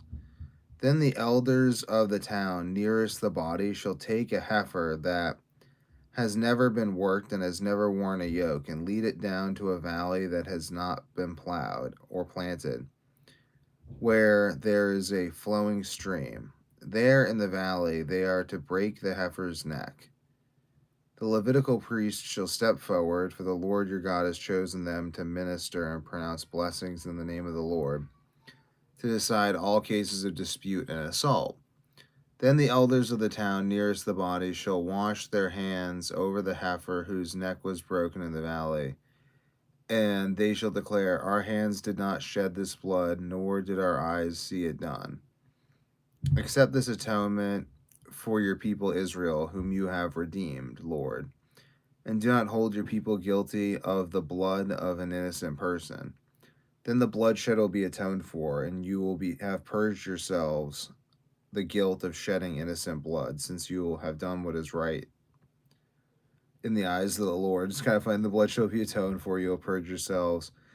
And it's basically, I think it is ultimately like taking, like, you have to pay for murder. Like, it's like whatever town. So it's like now it's sort of murder will get addressed because whatever town the murder body is found near has to kill a cow, and cows are expensive, so they're going to be annoyed about that.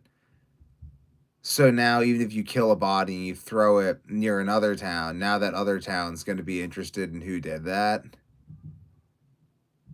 So now it's just sort of like you're going to annoy some village elders. It makes it irritating for village elders now when people are murdered, so people will get murdered less. Because things that bother village elders tend not to happen.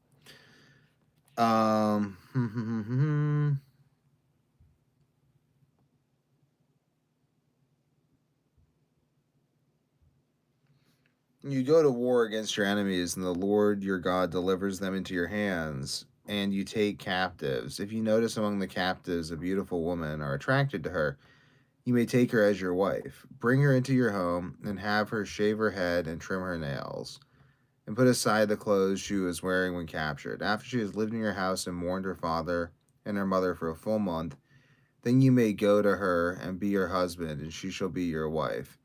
If you are not pleased with her, let her go wherever she wishes. You must not sell her or treat her as a slave, since you have dishonored her. If a man has two wives, and he loves one but not the other, and both bear him sons, but the firstborn is the son of the wife he does not love, when he wills his property to his sons, he must not give the rights of the firstborn to the son of the wife he loves in preference to his actual firstborn, the son of the wife he does not love. He must acknowledge the son of his unloved wife as the firstborn by giving him double shares of all he has. That son is the first sign of his father's strength. The right of the firstborn belongs to him. A rebellious son. If someone is a stubborn and rebellious son who does not obey his father and mother, and will not listen to them when they discipline him, his father and mother shall take hold of him and bring him to the elders of the gate of the town. They shall say to the elders, this son of ours is stubborn and rebellious. He will not obey us. He is a glutton and a drunkard. Then all the men of his town are to stone him to death. You must purge the evil from among you. All Israel will hear of it and be afraid. If someone guilty of capital offense is put to death, and their body is exposed on a pole, you must not leave the body hanging on the pole overnight. Be sure to bury it the same day, because anyone who is hung on a pole is under God's curse. This is again why Jesus is crucified later. You must not desecrate the land the Lord your God is giving you as an inheritance. If you see your fellow Israelites' ox or sheep straying, do not ignore it, but be sure to take it back to its owner. If they do not live near you, or you do not know who owns it, take it home with you and keep it until they come looking for it, then give it back. Do the same if you find their donkey or cloak or anything else they have lost. Do not ignore us. This is teaching you not to steal from your fellow Israelites. Even if they have an animal that wanders onto your land, you're just not to steal from within a group. And you could see how a group could degenerate into in-group theft very easily, because it's just easy to degenerate to in-group theft. Like, it's like, oh, well, if they're lazy with their stuff, then someone else could take it, so it's just as well that I might take it because at least I'm in the same group as them. It's like, do you live in a house where you can leave money on the counter? If you don't live in a house where you can leave money on the counter and no one will take it because it's not theirs, then you don't live in a wealthy house. Doesn't matter how much money the people within the house have. It's like you don't have trust. And if you don't have trust, then you won't be able to have the freedom to develop yourself across the dimensions that would teach you how to produce real value. And if you can't do that, then you will not live long in the land that God has provided to you. So, a woman must not wear a man's clothing, nor a man wear a woman's clothing. Oh no, we're fucked. For anyone who does this, for the Lord your God detests anyone who does this. If you come across a bird's nest beside the road, either in a tree or on the ground, and the mother is sitting on the young or on the eggs, do not take the mother with the young. You may take the young, but be sure to let the mother go, so that it may go well with you and you may have a long life. When you build a new house, make a parapet around your roof, so that you may not bring the guilt of bloodshed onto your home if someone falls from the roof. Do not plant two kinds of seed in your vineyard. If you do, not only the crops you plant, but also the fruit of the vineyard will be defiled. Do not plow with an ox and a donkey yoked together. Do not wear clothes of wool and linen woven together. Make tassels on the four corners of the cloak you wear. If a man takes a wife and after sleeping with her dislikes her and slanders her and gives her a bad name, saying, I married this woman, but when I approached her I did not find proof of her virginity, then the young woman's father and mother shall bring the town elders at the gate proof that she was a virgin. Her father will say to the elders, I gave my daughter in marriage to this man, but he dislikes her. And now he has slandered her and said, I did not find your daughter to be a virgin. But here is the proof of my daughter's virginity. Then the parents shall display the cloth before the elders of the town. The elders shall take the man and punish him. They shall fine him 100 shekels of silver and give them to the young woman's father, because this man has given an Israelite virgin a bad name. She shall continue to be his wife. He must not divorce her as long as he lives. However, however, the charge is true and no proof of the young woman's virginity can be found, she should be brought before the door of her father's house, and there the men of the town shall stone her to death. She has done an outrageous thing in Israel by being promiscuous while still being in her father's house. You must purge the evil from among you. If a man is found sleeping with another man's wife, both the man who slept with her and the woman must die. You must purge the evil from Israel. If a man happens to meet in a town a virgin pledged to be married and he sleeps with her, you shall take both of them to the gate of that town and stone them to death. The young woman, because she was in a town and did not scream for help, and the man, because he violated another man's wife. You must purge the evil from the heart of Israel. You must purge the evil from among you. But if out in the country a man happens to meet a young woman pledged to be married and rapes her, only the man who has done this shall die. Do nothing to the woman. She has committed no sin deserving death. This case is like that of someone who attacks and murders a neighbor. For the man found the young woman out in the country, and though the betrothed woman screamed, there was no one to rescue her. If a man, that is nice, it assumes that there people would go rescue her. If a man happens to meet a virgin who is not pledged to be married and rapes her, and they are discovered, he shall pay her father 50 shekels of silver. He must marry the young woman, for he has violated her. He can never divorce her as long as he lives.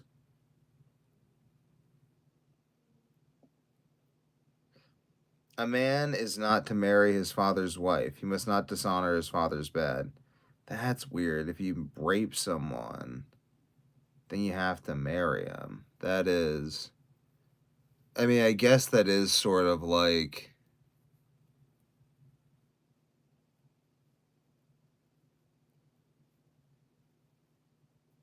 I mean, I don't know why you wouldn't just kill the man. I guess it's sort of like, I guess because you can always kill him later. That's justice right there. You can always kill him later. So, like, make him actually take ownership for what he did. Like, make him act out the role of stand-up husband as punishment. And if he doesn't, you could just stone him to death. But, like, I don't know. That is a little. I don't know. That is interesting. I guess you can always kill him later.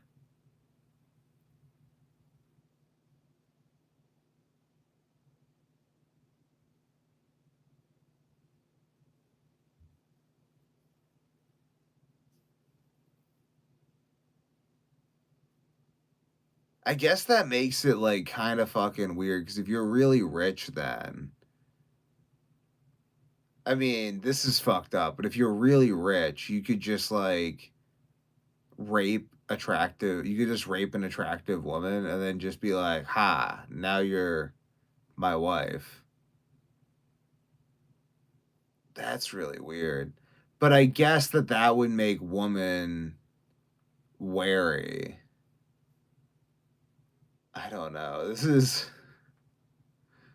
the world humans are in. This is the world. No one who has been emasculated by crushing or cutting may enter the assembly of the Lord.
Oh, I am very sincere about doing at least 2 steepers full of green tea a day.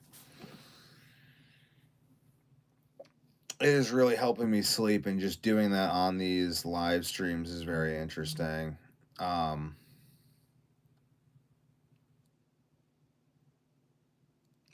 I think doing that while not taking Vyvanse or Adderall will really help me sleep even deeper at night. And then by sleeping even deeper, I'll be more organized mentally and I won't need Vyvanse or Adderall to sleep deeper.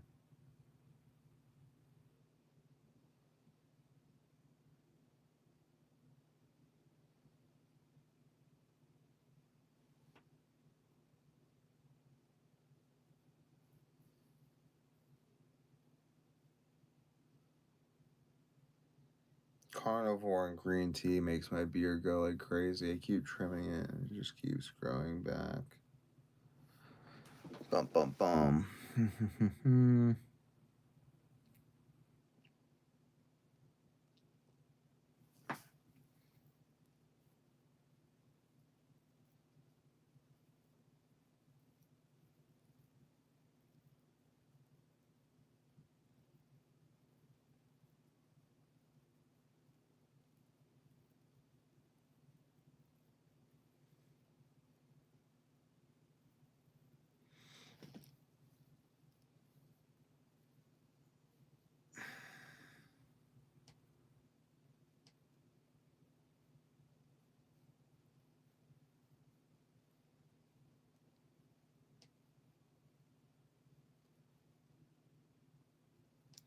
No one born of a forbidden marriage, nor any of their descendants may enter the assembly of the Lord, not even in the 10th generation. No Ammonite, no Moabite, or any of their descendants may enter the assembly of the Lord, not even in the 10th generation, for they did not come to meet you with bread and water on your way when you came out of Egypt. They hired Balaam, the son of Beor, from Pethor in Aram, Naraharam, to pronounce a curse on you. However, the Lord your God would not listen to Balaam, but turned the curse into a blessing for you. Because the Lord your God loves you, do not seek a treaty of friendship with them as long as you live. Do not despise an Edomite, for the Edomites are related to you. Do not despise an Egyptian, because you reside as foreigners in their country. The third generation of children born to them may enter the assembly of the Lord. When you are encamped against your enemies, keep away from everything impure. If one of your men is unclean because of nocturnal emission, he is to go outside the camp and stay there. But as evening approaches, he is to wash himself, and at sunset he may return to the camp. Designate a place outside the camp where you can go to relieve yourself. As part of your equipment, have something to dig with. And when you relieve yourself, dig a hole and cover up your excrement, for the Lord your God moves about in your camp to protect you and deliver your enemies to you. Your camp must be holy, so that he will not see among you anything indecent and turn away from you. If a slave, that's an interesting way of looking at things. If a slave has taken refuge with you, do not hand them over to their master. Let them live among you wherever they like, and in whatever town they choose. Do not oppress them.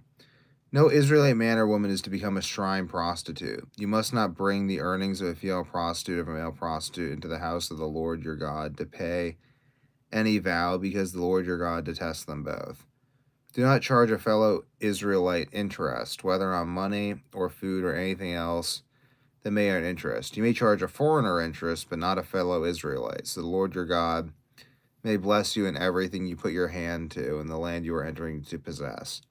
If you make a vow to the Lord your God, do not be slow to pay it, for the Lord your God will certainly demand it of you. You'll be guilty of sin, but if you refrain from making a vow, you will not be guilty. Whatever your lips utter, you must be sure to do, because you made your vow freely to the Lord your God with your own mouth. So simply saying something is making a vow to God, because the Logos is the divine language that becomes reality. If you enter your neighbor's vineyard, you may eat all the grapes you want, but do not put any in your basket. If you enter your neighbor's grain field, you may pick kernels with your hands, but you must not put a sickle to their standing grain. If a man marries a woman who becomes displeasing to him because he finds something indecent about her and writes her a certificate of divorce and gives it to her, and sends her from his house, and if after she leaves his house and becomes the wife of another man, and the second husband dislikes her and writes her a certificate of divorce and gives it to her, and sends her from his house, or if he dies, then her first husband who divorced her is not allowed to marry her again after she has been defiled. That would be detestable in the eyes of the Lord. Do not bring sin upon the land the Lord your God is giving you as an inheritance. If a man has been recently married, he must not be sent to war or have any other duty laid on him. That's a nice one. For 1 year, he is to be free to stay at home and bring happiness to the wife he has married. Aw, I like that tradition. Do not take a pair of millstones, not even the upper one, as security for a debt, because that would be taking a person's livelihood as security. If someone is caught kidnapping a fellow Israelite and treating or selling them as a slave, the kidnapper must die. I like that. That's very Fordian. Do not take the millstones, because, like, you're interfering with production, which is anti-life. In cases of defiling skin diseases, be very careful to do exactly as the Levitical priests instruct you. You must follow carefully what I have commanded them. Remember what the Lord God, your God did to Miriam along the way he came out of Egypt. You make a loan of any kind to your neighbor. Do not go into their house to get what is offered to you as a pledge. Stay outside and let the neighbor to whom you are making the loan bring the pledge out to you. If the neighbor is poor, do not go sleep with their pledge in your possession. Return their cloak by sunset so your neighbor may sleep in it. Then they will thank you, and it will be regarded as a righteous act in the sight of the Lord your God. Do not take advantage of a hired worker who is poor and needy, whether that worker is a fellow Israelite or a foreigner residing in one of your towns. Pay them their wages each day before sunset, because they are poor and are counting on it. Otherwise, they may cry out to the Lord against you, and you will be guilty of sin. Parents are not to be put to death for their children, nor children put to death for their parents. Each will die for their own sin. Do not deprive the foreigner or the fatherless of justice, or take the cloak of the widow as a pledge. Remember, you were slaves in Egypt, and the Lord your God redeemed you from there. That is why I command you to do this. When you are harvesting in your field, you overlook a sheaf. Do not go back to get it. Leave it for the foreigner, the fatherless, and the widow, so that the Lord your God may bless you in all the work of your hands. When you beat the olives from your tree, do not go over the branches a second time. Leave what remains for the foreigner, the fatherless, and the widow. When you harvest grapes in your vineyard, do not go over the vines again. Leave what remains for the foreigner, the fatherless, and the widow. Remember that you were slaves in Egypt. That is why I command you to do this. When people have a dispute, you are to take it to a court, and the judges will decide the case. Funny enough, too, it also elevates the fatherless, the foreigner, and the widow, because then they're exposed to functional systems by picking through the scraps. And it's sort of like how Ford believed in salvage work for salvage people. Uh,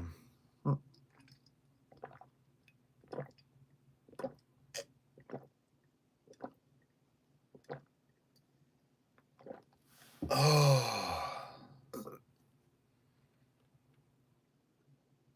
Well, that's two steepers of tea.